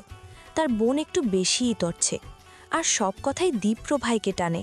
কেন রে, কি দরকার অমন অসভ্য লোককে সব কথায় টানার? ও চোখ রাঙিয়ে আয়ানার কাছে আসলো, পা নাড়িয়ে চাড়িয়ে বলল, আর ঘুরতে হবে না, চলো আমরা ফিরে যাই। সেটাই ভালো হয় রে। আয়না, হাত ধরে উঠে আয়। উঠবো কিভাবে? আমি তো পা নাড়াতেও পারছি না রাত্রিপু। বলে আয়ানা তাকালো দীপ্রর দিকে। দীপ্রর মুখের ভঙ্গিমা স্বাভাবিক। আয়ানা আশায় আছে দীপ্র ভাই তাকে কোলে নেবে, হয়তো নিতেও। ঠিক তখনই কুঞ্জ বলে উঠল, আমরা আপুকে হাত পা তুলে ধরে নিয়ে যাই, চলো। দুজন হাত ধরবো আর দুজন পা। কুঞ্জর কথা শুনে আয়ানার ইচ্ছে করল ঠাটিয়ে চড় বসাতে, তবে ভাবনাটা দীঘল হওয়ার পূর্বেই কণা দিল আরেক চাল। বলল, দারুণ বুদ্ধি রে কুঞ্জ, চলো সবাই আনা আপুকে উঠিয়ে নেই। বলেই হাত পা ধরে ওঠানোর জন্য প্রস্তুতি নিল কণা। আয়ানা তড়িৎ গতিতে প্রতিবাদ করে বলল, একদম না, আমাকে ওঠাতে সাহায্য করলেই হবে, আমি পারবো। হুট করেই ওর চিন্তা গেল বদলে। বিষয়টা সবারই চোখে পড়ল, তবে কেউ তেমন পাত্তা না দিলেও কণা ঠিকই বোনের কানের কাছে এসে বলল, যেটা বলেছিলাম তাই হলো, ফলে তো গেল। তাই তো বলে গরিবের কথা বাসি হলেও সত্য হয়। আনায়া আপু বড় শিয়ানা, দীপ্ত ভাইকে পটাতে যাচ্ছে। তুই বুঝতে পারছিস না কেন আপু? কিন্তু কুহু জবাব দিল না, স্থির রইল। ও নিজেও বেশ কিছু জিনিস বুঝতে পারে, তবে ও আমলে নেয় না। এখনও ও নিল না, নেবেই বা কেন? দীপ্র দেওয়ান তার কে হয়? কেউ না। কেউ না মানে কেউ না। রক্তের সম্পর্কটি না থাকলে এই লোকটার মুখও দেখত না ও।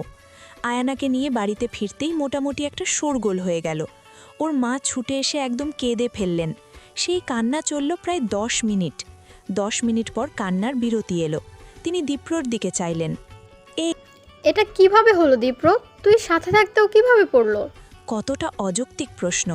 আয়ানা তো ছোট বাচ্চা নয়, এমনও না যে তাকে কোলে রাখা হয়েছিল আর সে কোল থেকে পড়ে গিয়েছে।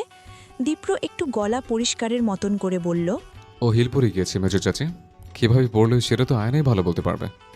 ছোট মামি আয়ানাকে অবজ্ঞা করছে নাকি? নতুবা এভাবে কেন বলল?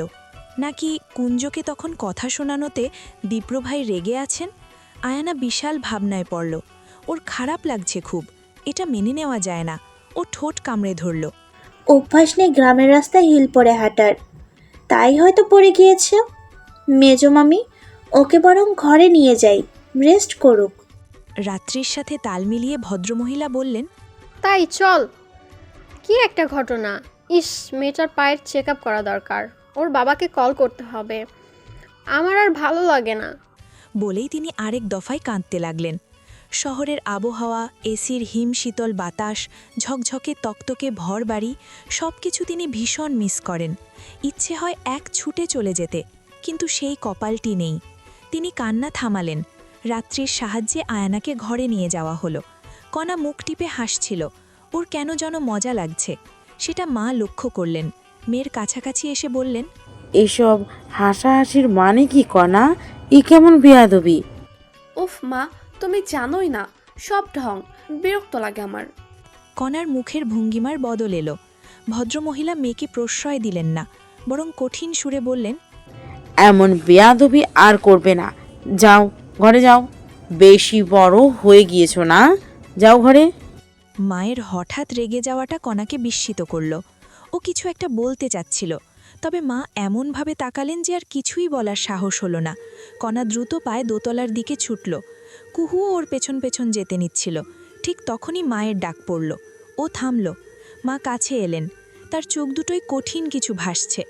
কুহু সেই রহস্য ভেদের চেষ্টা করল, তবে ব্যর্থ হলো। কিছু বলবে মা? হ্যাঁ বলো, শুনছি আমি।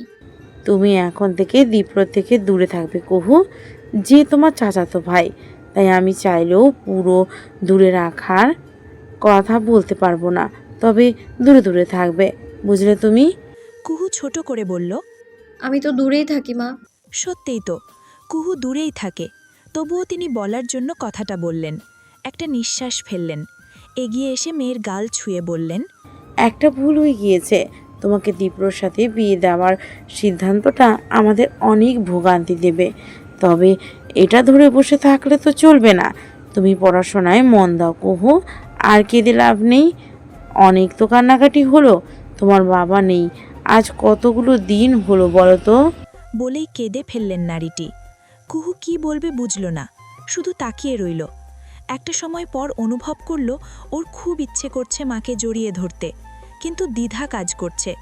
পরিবারের বড় মেয়ে হওয়াতেই এই দ্বিধা। ও চাইলেও মাকে জড়িয়ে ধরতে পারল না, তবে মাথাটা নত করে বলল, দীপ্র ভাই আমার দায়িত্ব না নিলে তোমার কি খুব অসুবিধা হবে মা? আমি কিছু একটা করে নিব না হয়, ওনার থেকে টাকা নিতে খুব অস্বস্তি হয় আমার। কথাটা একটু সময় নিয়ে বুঝলেন নারীটি, তারপর বললেন, দীপ্র তোমাকে টাকা দিয়েছে? হ্যাঁ। বলনি তো? বলবো করেও বলা হয়নি। আমি রেখে দিয়েছি, কিছু করিনি। মেয়ের কথা শুনলেন নারীটি, তারপর ছোট করে নিঃশ্বাস ফেললেন, বললেন, তোমার দাদির সাথে কথা বলবো আমিও চাচ্ছি না দীপ্র তোমার দায়িত্ব নেই। সে তোমার চাচাতো ভাই, স্বামী তো নয়। দীপ্র এসেছিল পানি নিতে, ঠিক তখনই শেষ কথাগুলো শুনতে পেল। কুহুর নজর ছিল নত করা। ও চাইতেই মানুষটার চোখের সাথে চোখের মিলন ঘটল।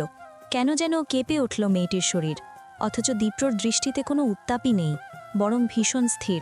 কুহু বসেছিল, ঠিক তখনই রাত্রির আগমন। মুখটা কেমন থমথমে, ওকে দেখেই ঠিক হয়ে বসল কুহু। কিছু কি হয়েছে রাত্রিপু? হয়নি, তবে হবে রে। ও মা, কি হবে? মাত্র শুনে এলাম, নানিজানের সাথে ছোট মামি কথা বলছেন। মা কি কথা বলছে? দীপ্র ভাইয়ের বিষয়ে। ও বলে মৌন হয়ে গেল কুহু। দীপ্র ভাই কেন এমন করলো কে জানে।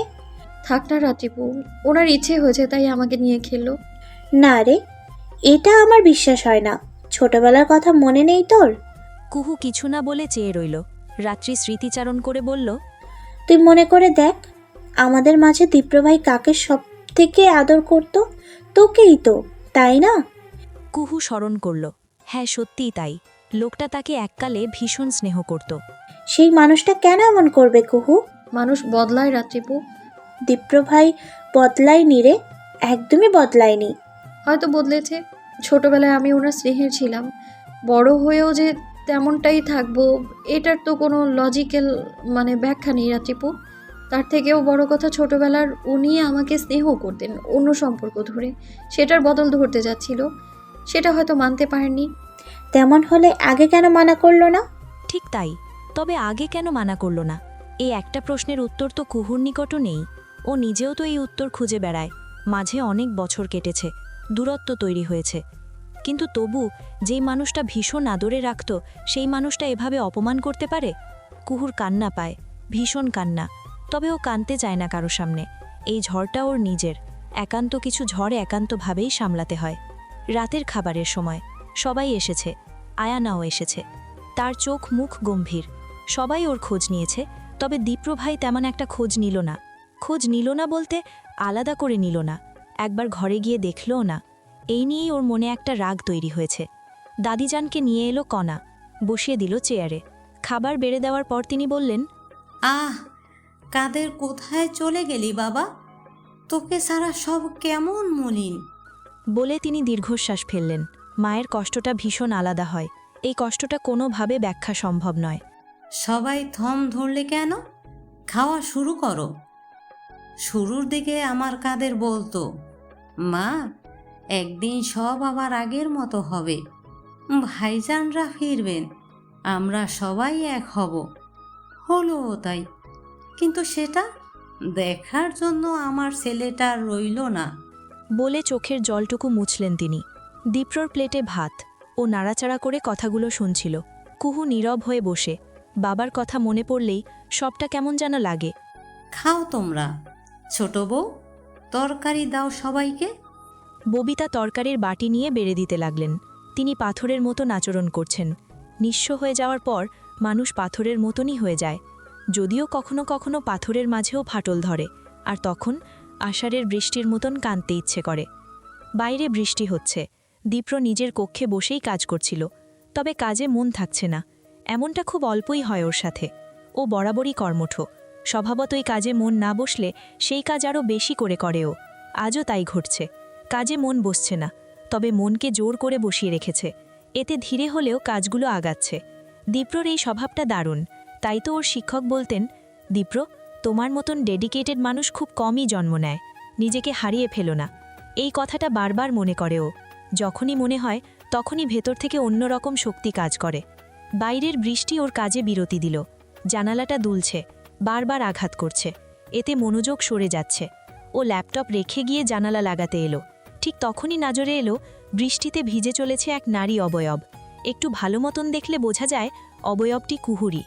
মেয়েটি দুহাত মেলে দিয়ে ভিজে চলেছে। বোধহয় অনেকক্ষণ হয়ে দিয়েছে। একদম ভিজে চুপচুপ হয়ে ফিরল কুহু। দীপ্রর ঘরখানা পেরিয়ে যাওয়ার পথেই কণ্ঠটা শোনা গেল। মাঝরাতে বাইরে গিয়ে ভিজছিলে কেন কুহু? কেঁপে উঠল মেয়েটি। এমনিতেই বেশ অনেকটা সময় ভিজেছে। শুধু ভিজেইনি, কেঁদেছেও। তাই চোখ দুটো লাল হয়ে গিয়েছে। করিডোরে টিমটিম করে আলো জ্বলছে। হলদেটে তার রং, অনেকটা সন্ধে রাতের মতন। কি হলো? জবাব কোথায়? কুহুর জবাব দিতে মন চায় না, তবে ও দেখাতে চায় না নিজের রাগটুকুও। তাই ছোট করে বলে, রেলিংয়ের এমনি তাই বলে মাঝরাতে? ছাদে তালা দেয়া, পিছিল হয়ে আছে, রেলিংয়ের কাজ চলছে। রেলিংয়ের কাজ শুরু হয়ে গিয়েছে, অথচ দীপ্রর জানা নেই বিষয়টি। অবশ্য বাড়িতে খুব কম থাকা হচ্ছে তার। কয়েক সেকেন্ড পর মেয়েটি পা বাড়াতেই দীপ্রর রাশ ভারী গলা। যেতে বলেছে? কুহু মনে মনে আওড়াল। আপনি বলার কে? তবে মুখে তেমন কিছুই বলল না, দাঁড়িয়ে রইল। চাচি কি বলেছে? সহজ কথায় কুহু বলল, আপনার সাথে দূরত্ব বজায় রাখতে। তুই কি সিদ্ধান্ত নিলি? আমার সিদ্ধান্তের মূল্য নেই। কে বলেছে নেই? কেউ বলেনি, আমার মনে হয়েছে। দীপ্র মৌন রইল কয়েক সেকেন্ড, তারপর বলল, তার মনে দূরত্ব রাখছিস? কুহুর বলতে ইচ্ছে হয়, দূরত্ব তার সাথেই রাখা যায় যার সাথে ঘনিষ্ঠতা থাকে। আপনার সাথে তো আমার ঘনিষ্ঠতা ছিলই না দীপ্র ভাই। কিন্তু সে মুখ ফুটে কিছু বলে না, চুপ থাকে। চুপ কেন? আবারও শোধায় দীপ্র। কুহুর শরীর কাঁপছে, ভীষণ ঠান্ডা লাগছে। আমার কোনো সিদ্ধান্ত নেই, কোনো কিছু বলারও নেই, যা হয়েছে তা একটা অতীত। শিও ঠোঁট কামড়ে ধরে দীপ্র, মিনমিনে সুরে বলে, অতীত আমাদের পিছু ছাড়ে না কুহু, কখনোই ছাড়ে না। মানুষটার কথায় খুব সূক্ষ্ম রহস্য পাওয়া যায়। তবে কুহু সেসব পাত্তা দেয় না। ও কাঁপতে কাঁপতে বলে, রাত অনেক বেশি, আমি এখানে দাঁড়িয়ে কথা বলতে পারছি না, মাফ করবেন আমায়। তারপর আর এক সেকেন্ডও সময় নেয়নি ও। বড় বড় পায়ে নিজের কক্ষের দিকে এগিয়ে গিয়েছে। দীপ্র আর আটকায়নি। আটকাবেই বা কেমন করে? অধিকার তার নেই, একদমই নেই। জামা কাপড় বদলে নিল কুহু। চুলগুলো মুছতে মুছতে আয়নার সামনে এসে দাঁড়ালো। ভীষণ খারাপ লাগা কাজ করছিল। কাঁদতে ইচ্ছে হচ্ছিল। আর বৃষ্টিরও প্রয়োজন ছিল। বৃষ্টিতে ভিজে কাঁদলে সেই চোখের জল কেউ দেখে না, তখন ইচ্ছে মতন কাঁদা যায়। সৃষ্টিকর্তা সেই সুযোগটি দিতেই কুহু লুফে নিয়েছিল। তবে দীপ্রর সাথে দেখা হওয়াটা ওর মনকে প্রভাবিত করল।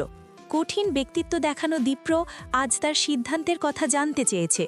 এসবের মাঝে লুকায়ে তো কিছু কি আছে? হয়তো আছে। অপমান লুকিয়েই আছে। কুহুর তো তাই মনে হয়। মানুষটা তাকে স্মরণ করালো তার সিদ্ধান্তের মূল্য নেই। মূল্য যদি থাকতই তবে বিয়ে বিষয়টি ঘটতই না। আয়নার শরীর কাঁপছে। থমথমে মুখে মায়ের ঘরে এসে পৌঁছালো। মা বিরক্ত হয়ে বললেন, এই মাঝরাতে এভাবে কেউ দরজা ধাক্কায় আয়না? এমন ম্যানারলেস কবে থেকে হলে তুমি? তুমি জানো কি হয়েছে? কি হয়েছে যার জন্য এভাবে ঘুম নষ্ট করলে? তুমি ঘুমিয়েই থাকো মা। আমি মাত্রই দেখলাম কুহু দীপ্র দাদা ভাইয়ের সাথে কথা বলছে, অথচ চাচি কি বলেছিল?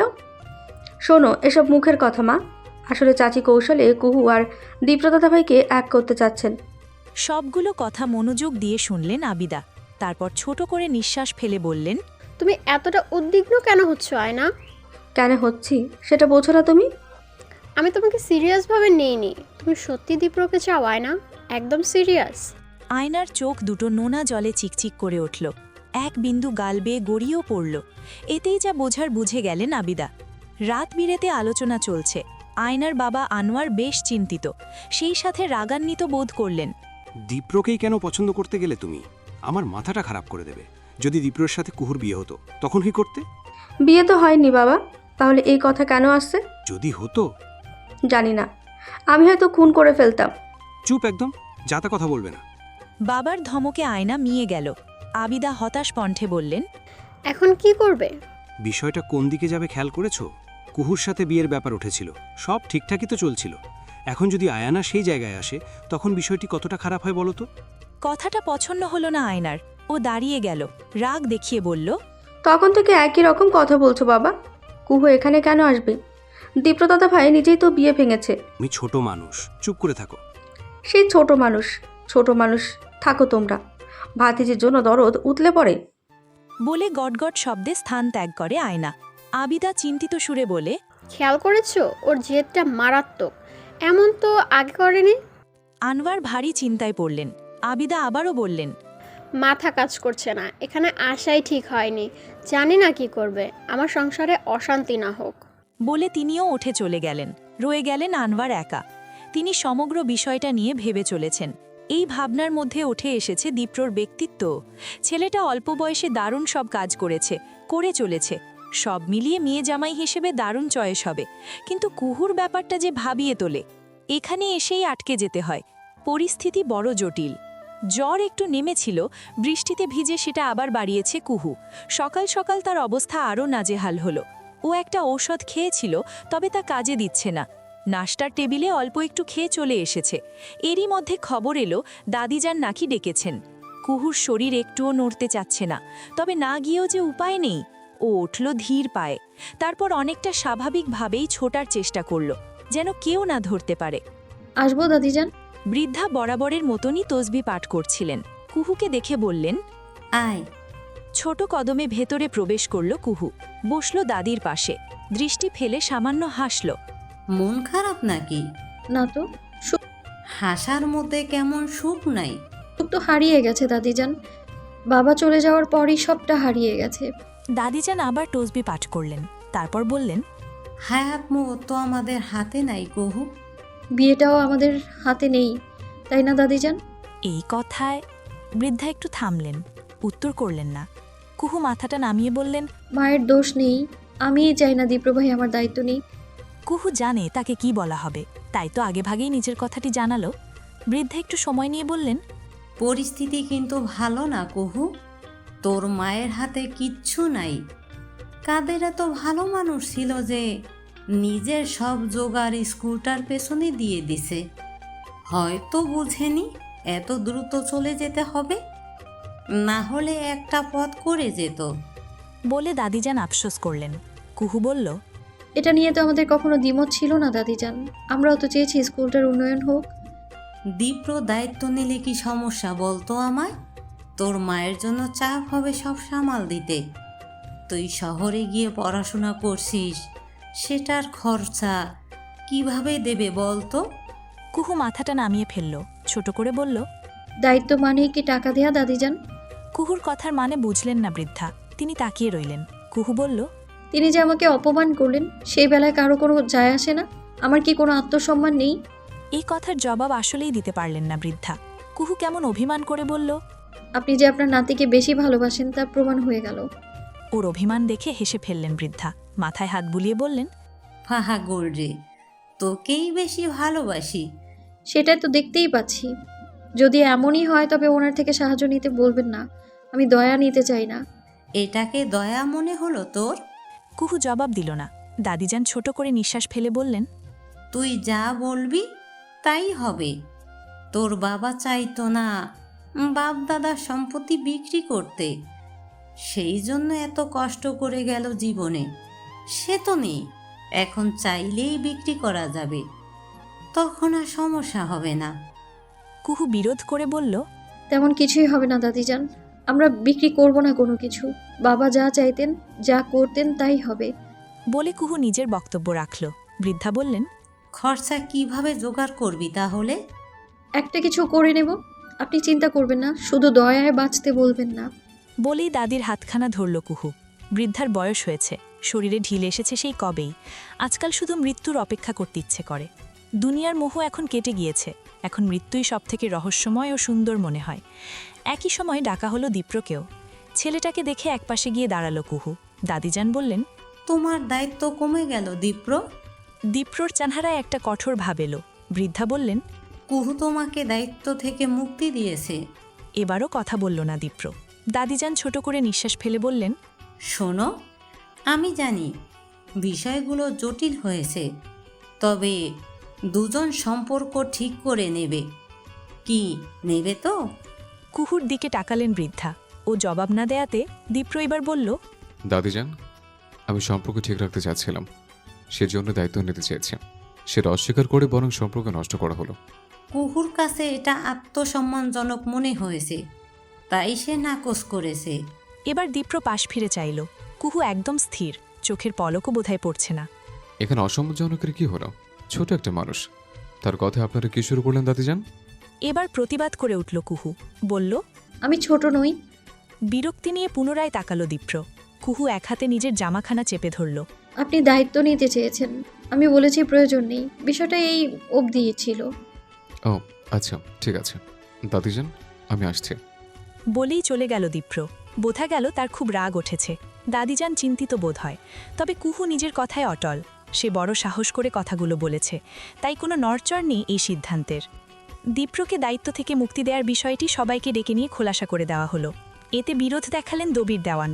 এ কেমন কথা মা? দীপ্রর তো কোনো সমস্যা হচ্ছে না। কিন্তু কুহুর সমস্যা হচ্ছে। দবির তাকালেন কুহুর দিকে, ওর মাথাটা নামিয়ে রাখা। তিনি এগিয়ে এলেন ভাতিজির দিকে। দীপ্রর দেওয়াতে সমস্যা? তবে আমি দায়িত্ব নিচ্ছি, এতে নিশ্চয়ই সমস্যা নেই।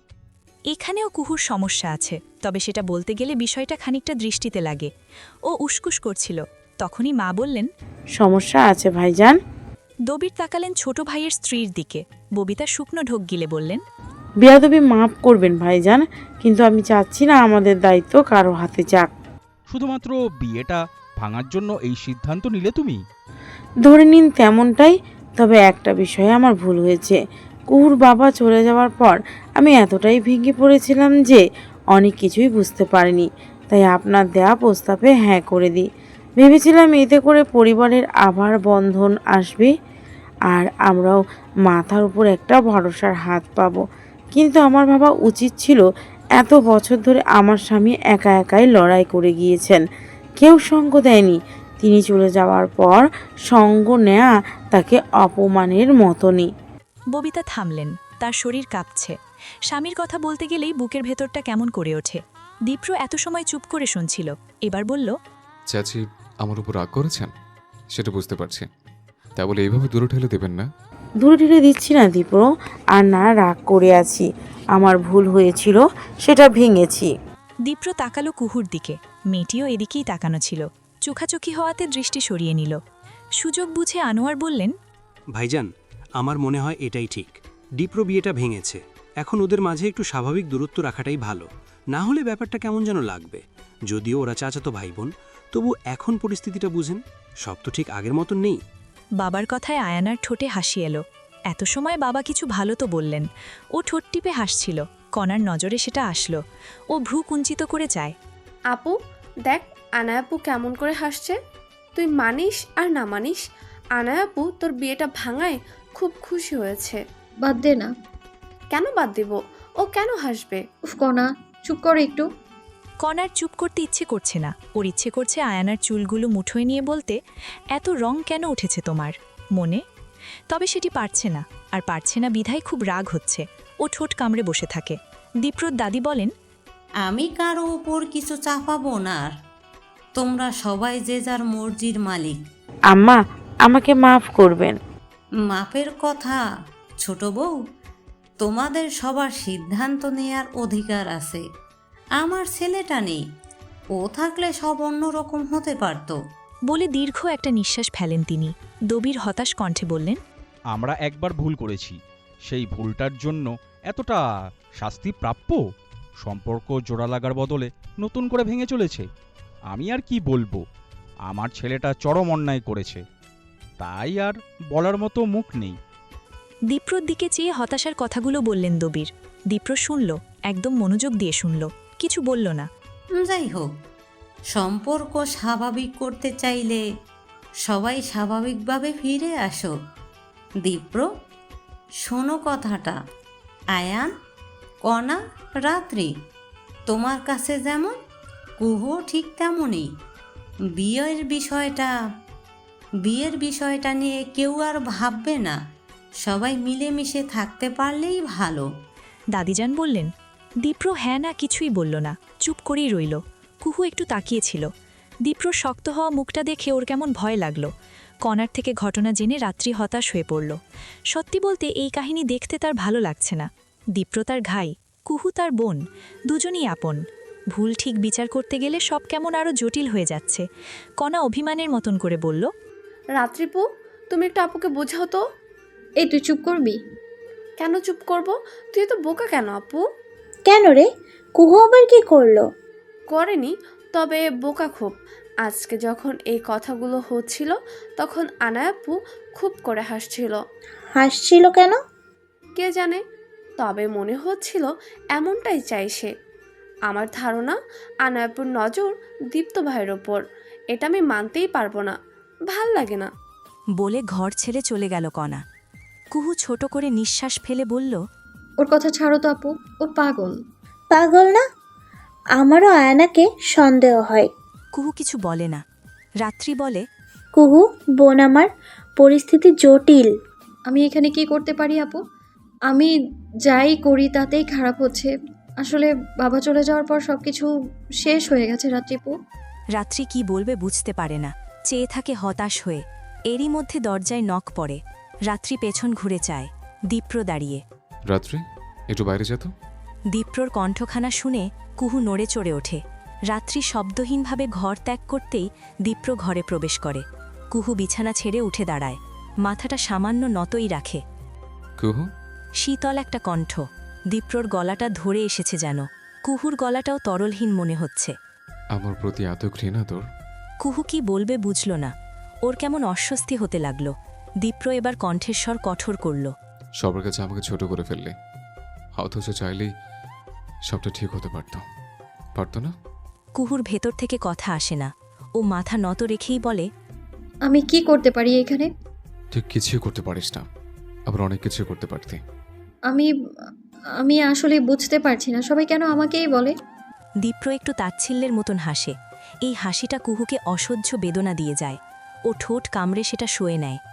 ছোটবেলায় তুই আমার খুব আদরের ছিলেন, এটা সবাই জানত।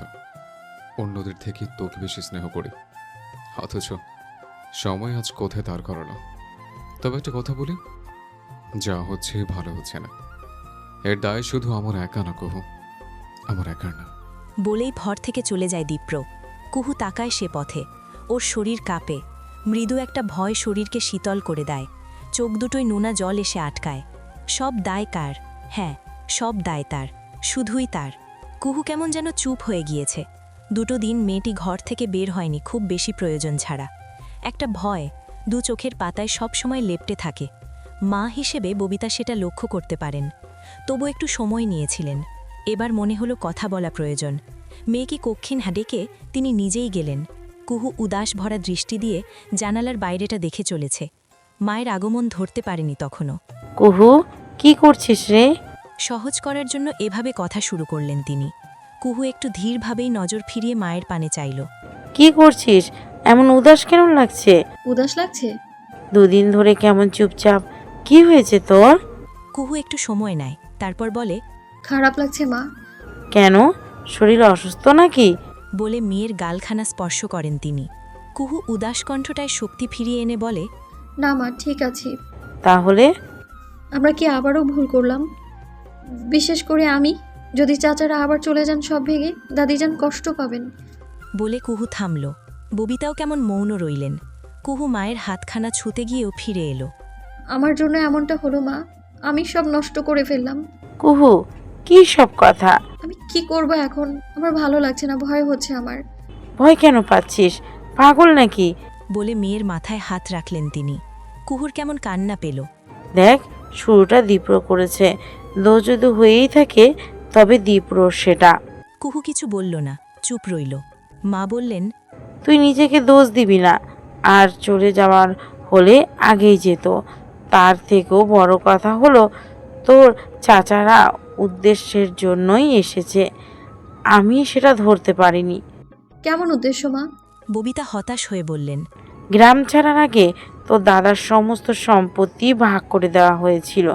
তারা নিজেদের অংশ বিক্রি করে চলে যায় নিজেদের স্বার্থ দেখে। অন্যদিকে তোর বাবা নিজের অংশ দিয়ে সবটা আগলে রাখে।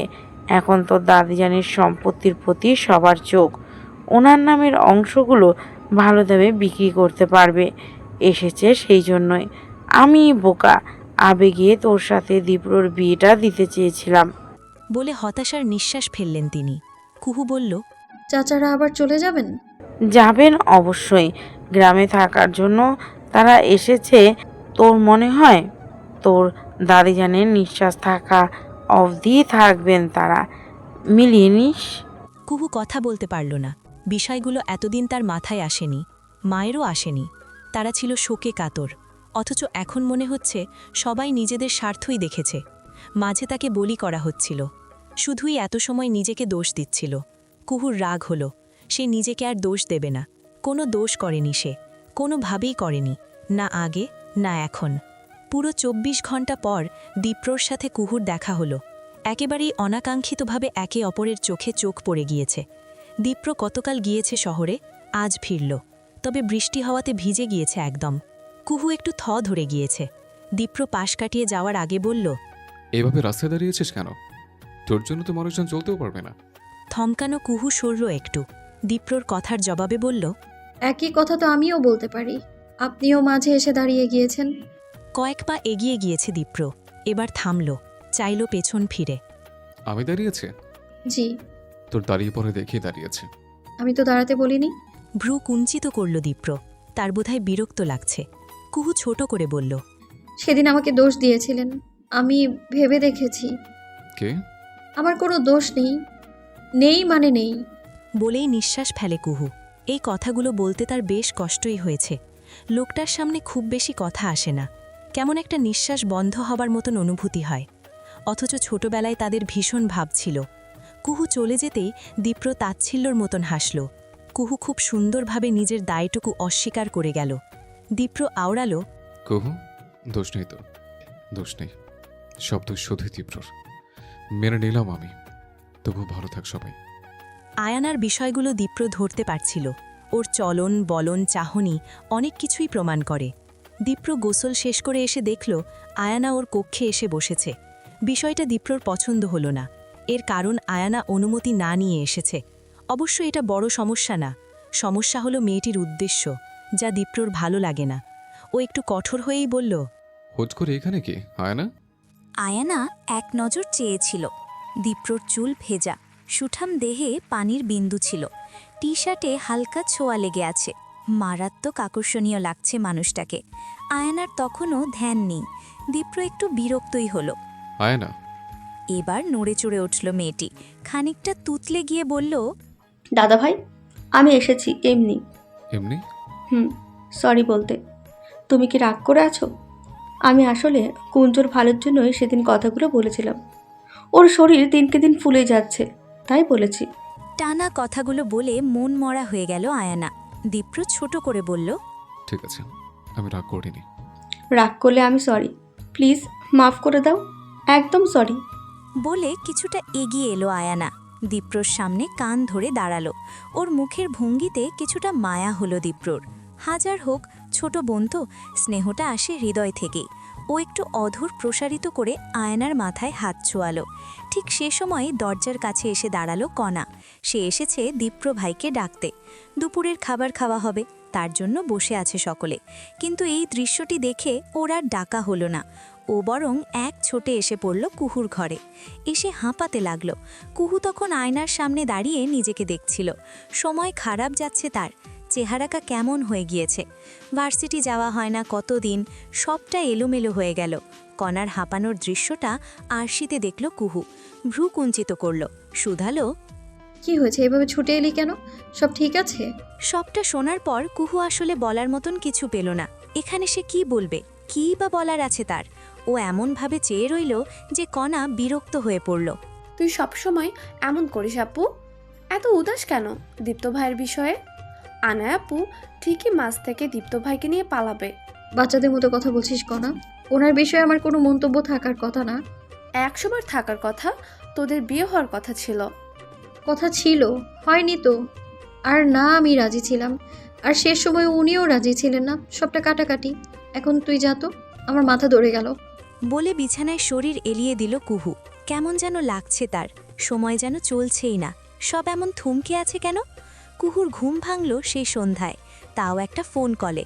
ও ঘুমু ঘুমু ভাবেই কলটি রিসিভ করল। ওপাশ থেকে চেঁচিয়ে বলা হলো, তুই কি এই দেশে আছিস নাকি অন্য কোথাও চলে টলে গিয়েছিস? কোনো খোঁজই নেই। মানুষটার কণ্ঠ কুহুর পরিচিত, ওর বান্ধবী লাবিবা। মেয়েটির সাথে বরাবরে তার সুসম্পর্ক। বেঁচে আছিস তুই? আছি। মনে তো হচ্ছে কথাই বলতে চাচ্ছিস না। তোর কি হলো? কবে আসবি ভার্সিটি? বিয়ের ঘটনার পর কুহুর আর যাওয়া হয়নি কোথাও। ওর ভেতর কেমন একটা উদাসীনতা কাজ করে। এই কুহু, কি হয়েছে? সোশ্যাল মিডিয়ায় নেই কেন? ভালো লাগে না তাই ডিঅ্যাক্টিভ।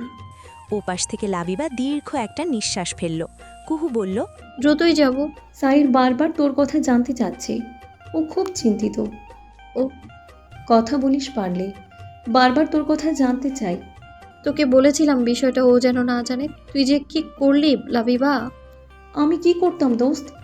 আমার একার পক্ষে কিছু সম্ভব হতো? কুহু ছোট করে নিঃশ্বাস ফেলল, বলল, যাক, যা হয়েছে ভালোই হয়েছে।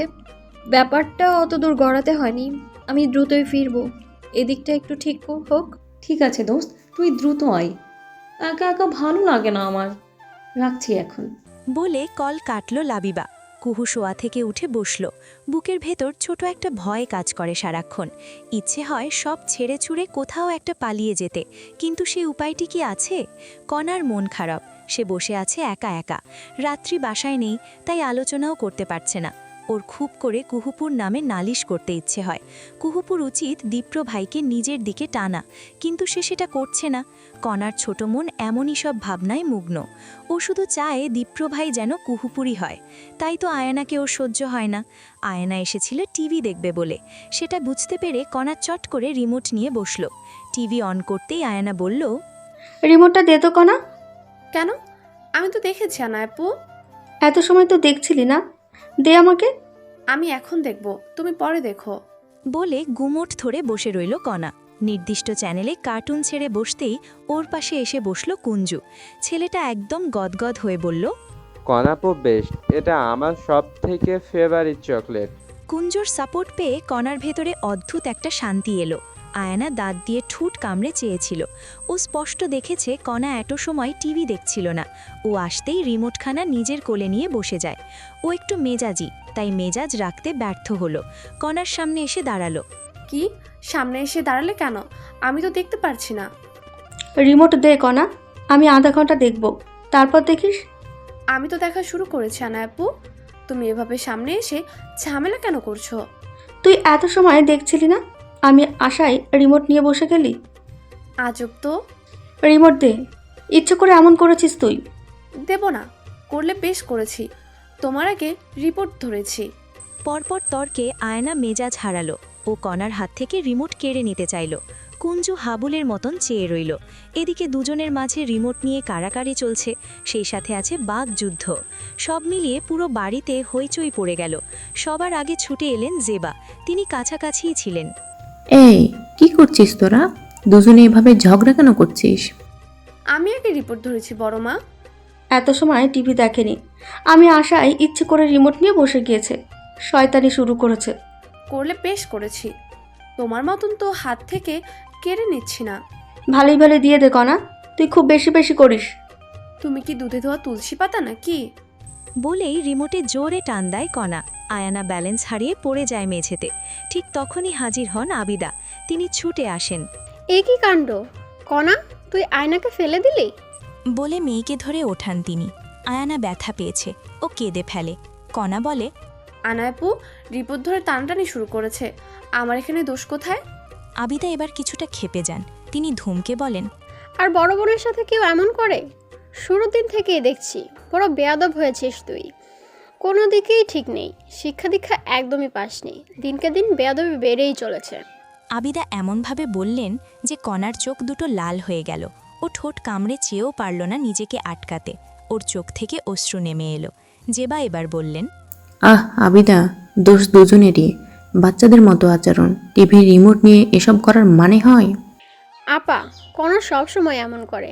আয়না এর আগেও বলেছে আমায়, আমি কিছু মনে রাখিনি। ও একেবারেই দেখতে পারে না। কণার গাল বেয়ে টপটাপ করে জল নেমে যাচ্ছে।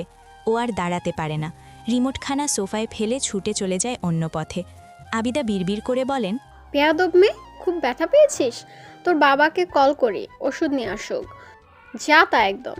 আয়না কিছুটা মেজাজ নিয়ে বলে, লাগবে না ঔষধ, ওদের আরও মাথায় তোলো তোমরা। তোমাদের আদরের তারা, আমার বিষয়ে ভাবতে হবে না। বলেই পা বাড়ায়ও। আবিদা বুঝতে পারেন কণার ওপর রাগের কারণ থাকলেও মেয়ে তেজটা কুহুর উপরও দেখাচ্ছে। কুঞ্জর থেকে সবটা শুনে কুহু এলো কণার কাছে, কিন্তু কণা দরজা বন্ধ করে বসে আছে। মা বাসায় নেই। কুহু কি করবে বুঝতে পারছে না। কণা ভেতর থেকে কাঁদতে কাঁদতে বলে, তোরা সবাই যা আপু, যা তোরা, আমিই খারাপ, আমার বাবা নেই তাই আমিই খারাপ। কুঞ্জ চেয়ে আছে, ওর খারাপ লাগছে। কি থেকে কি হয়ে গেল? কিছু সময় পর জেবাকেও আসতে দেখা গেল। দরজা দিয়ে বসেছে। ছোট করে জবাব দিল কুহু, তারপর সামনে থেকে সরে গেল। জেবা দরজায় ঠক ঠক করলেন। কণা, দরজাটা খোল মা, রাগ করেছিস? আরে নিজেদের মানুষের কথায় রাগ করে কেউ? বোকা, দরজা খোল। একা থাকবো, তোমরা সবাই যাও। বলে কাঁদতে লাগলো কণা। হ্যাঁ, তার রাগ আছে, কিছুটা দোষ আছে, তবে সেরকম দোষ তো আয়ানাপুরেও আছে। চাচি তাকে ওভাবে না বললেও পারত। কণার ছোট হৃদয় ভেঙে চুরমার হয়ে গিয়েছে। ওর এখন মনে হচ্ছে বাবা থাকলে ঘটনা ভিন্ন হতো। বাবা থাকলে চাচি ওভাবে কথা শোনাতে পারত না। ইনফ্যাক্ট বাবা থাকলে এই মানুষগুলো এখানে এসে উঠত না। সব তখন সুন্দর হতো, আগের মতন। কিন্তু এখন সবটা শেষ। তাদের সাথে আর কিছুই ভালো হবে না। বাবা না থাকলে এমনই হয়, যে যার মতন বকা দিতে পারে। কুহু অনেকবার বলেও লাভ করতে পারল না। ও আসলে কি বলবে? চাচির সাথে গিয়ে তর্ক করবে? সেটা তো তার দ্বারা সম্ভব না। ওর হাত পা বাঁধা। মা থাকলে ভালো হতো, সেও এখন নেই। ও একটু পরপর এসে নক করে যাচ্ছিল, কিন্তু কণার কোনো খবর নেই। এমনভাবে আবার এসেছিল নক করতে। ঠকঠক করে ডাকার সময় দীপ্রকে আসতে দেখা গেল। সে বাহিরে ছিল। কুহু একটু মৌন হয়ে গিয়েছিল। পাশ কাটিয়ে চলে যাচ্ছিল দীপ্র, কিন্তু আবার ফিরে এলো। কুহু তখনও চুপ। কিছু হয়েছে? সুথাল দীপ্র। কুহু স্বাভাবিকভাবেই বলল, না। দীপ্র জবাব দিল না, চেয়ে রইল এক পলক। কুহুর মন যাচ্ছে ছুটে চলে যেতে। দীপ্র একটু সন্দেহ নিয়ে বলল, কি হয়েছে? কিছু না। কণাকে বেয়াদব বলেছে কে? কুহু জবাব দিতে চাচ্ছিল না, তবে এভাবে চুপ করে থাকাও যায় না। ও ছোট করে বলল, মেজ চাচি। দীপ্রর কপালের ভাঁজ আরও গভীর হল। ও দরজায় আওয়াজ করল। কণা জবাব দেবার আগেই দীপ্র বলল, দরজা খোল কণা, আমি এসেছি। কণা আসলেই দীপ্রর পাগল। দীপ্রকে তার ভীষণ ভালো লাগে, তাই তো এক বলাতেই কেমন দরজা খুলে ফেলল। এতে কুহুর চোয়াল শক্ত হলো, ঠোঁট কামড়ে চাইল ও। কান্নাকাটি করে চোখ ফুলিয়ে ফেলেছে কণা। দীপ্র ওর কক্ষে প্রবেশ করল। কণার তখন হিচকি উঠেছে। ও জানে না আসলে এই মানুষটাকে এত কেন ভরসা করতে ইচ্ছে করে। কণার মাথায় আলতো করে হাতটা রাখতেই একদম শব্দ করে কেঁদে ফেলল ও। কুহু দাঁড়িয়েই রইল, চেয়ে রইল বিহব বলের মতন। সে 10 বারের বেশি ডেকে গিয়েছে, অথচ কোনো লাভই করতে পারেনি।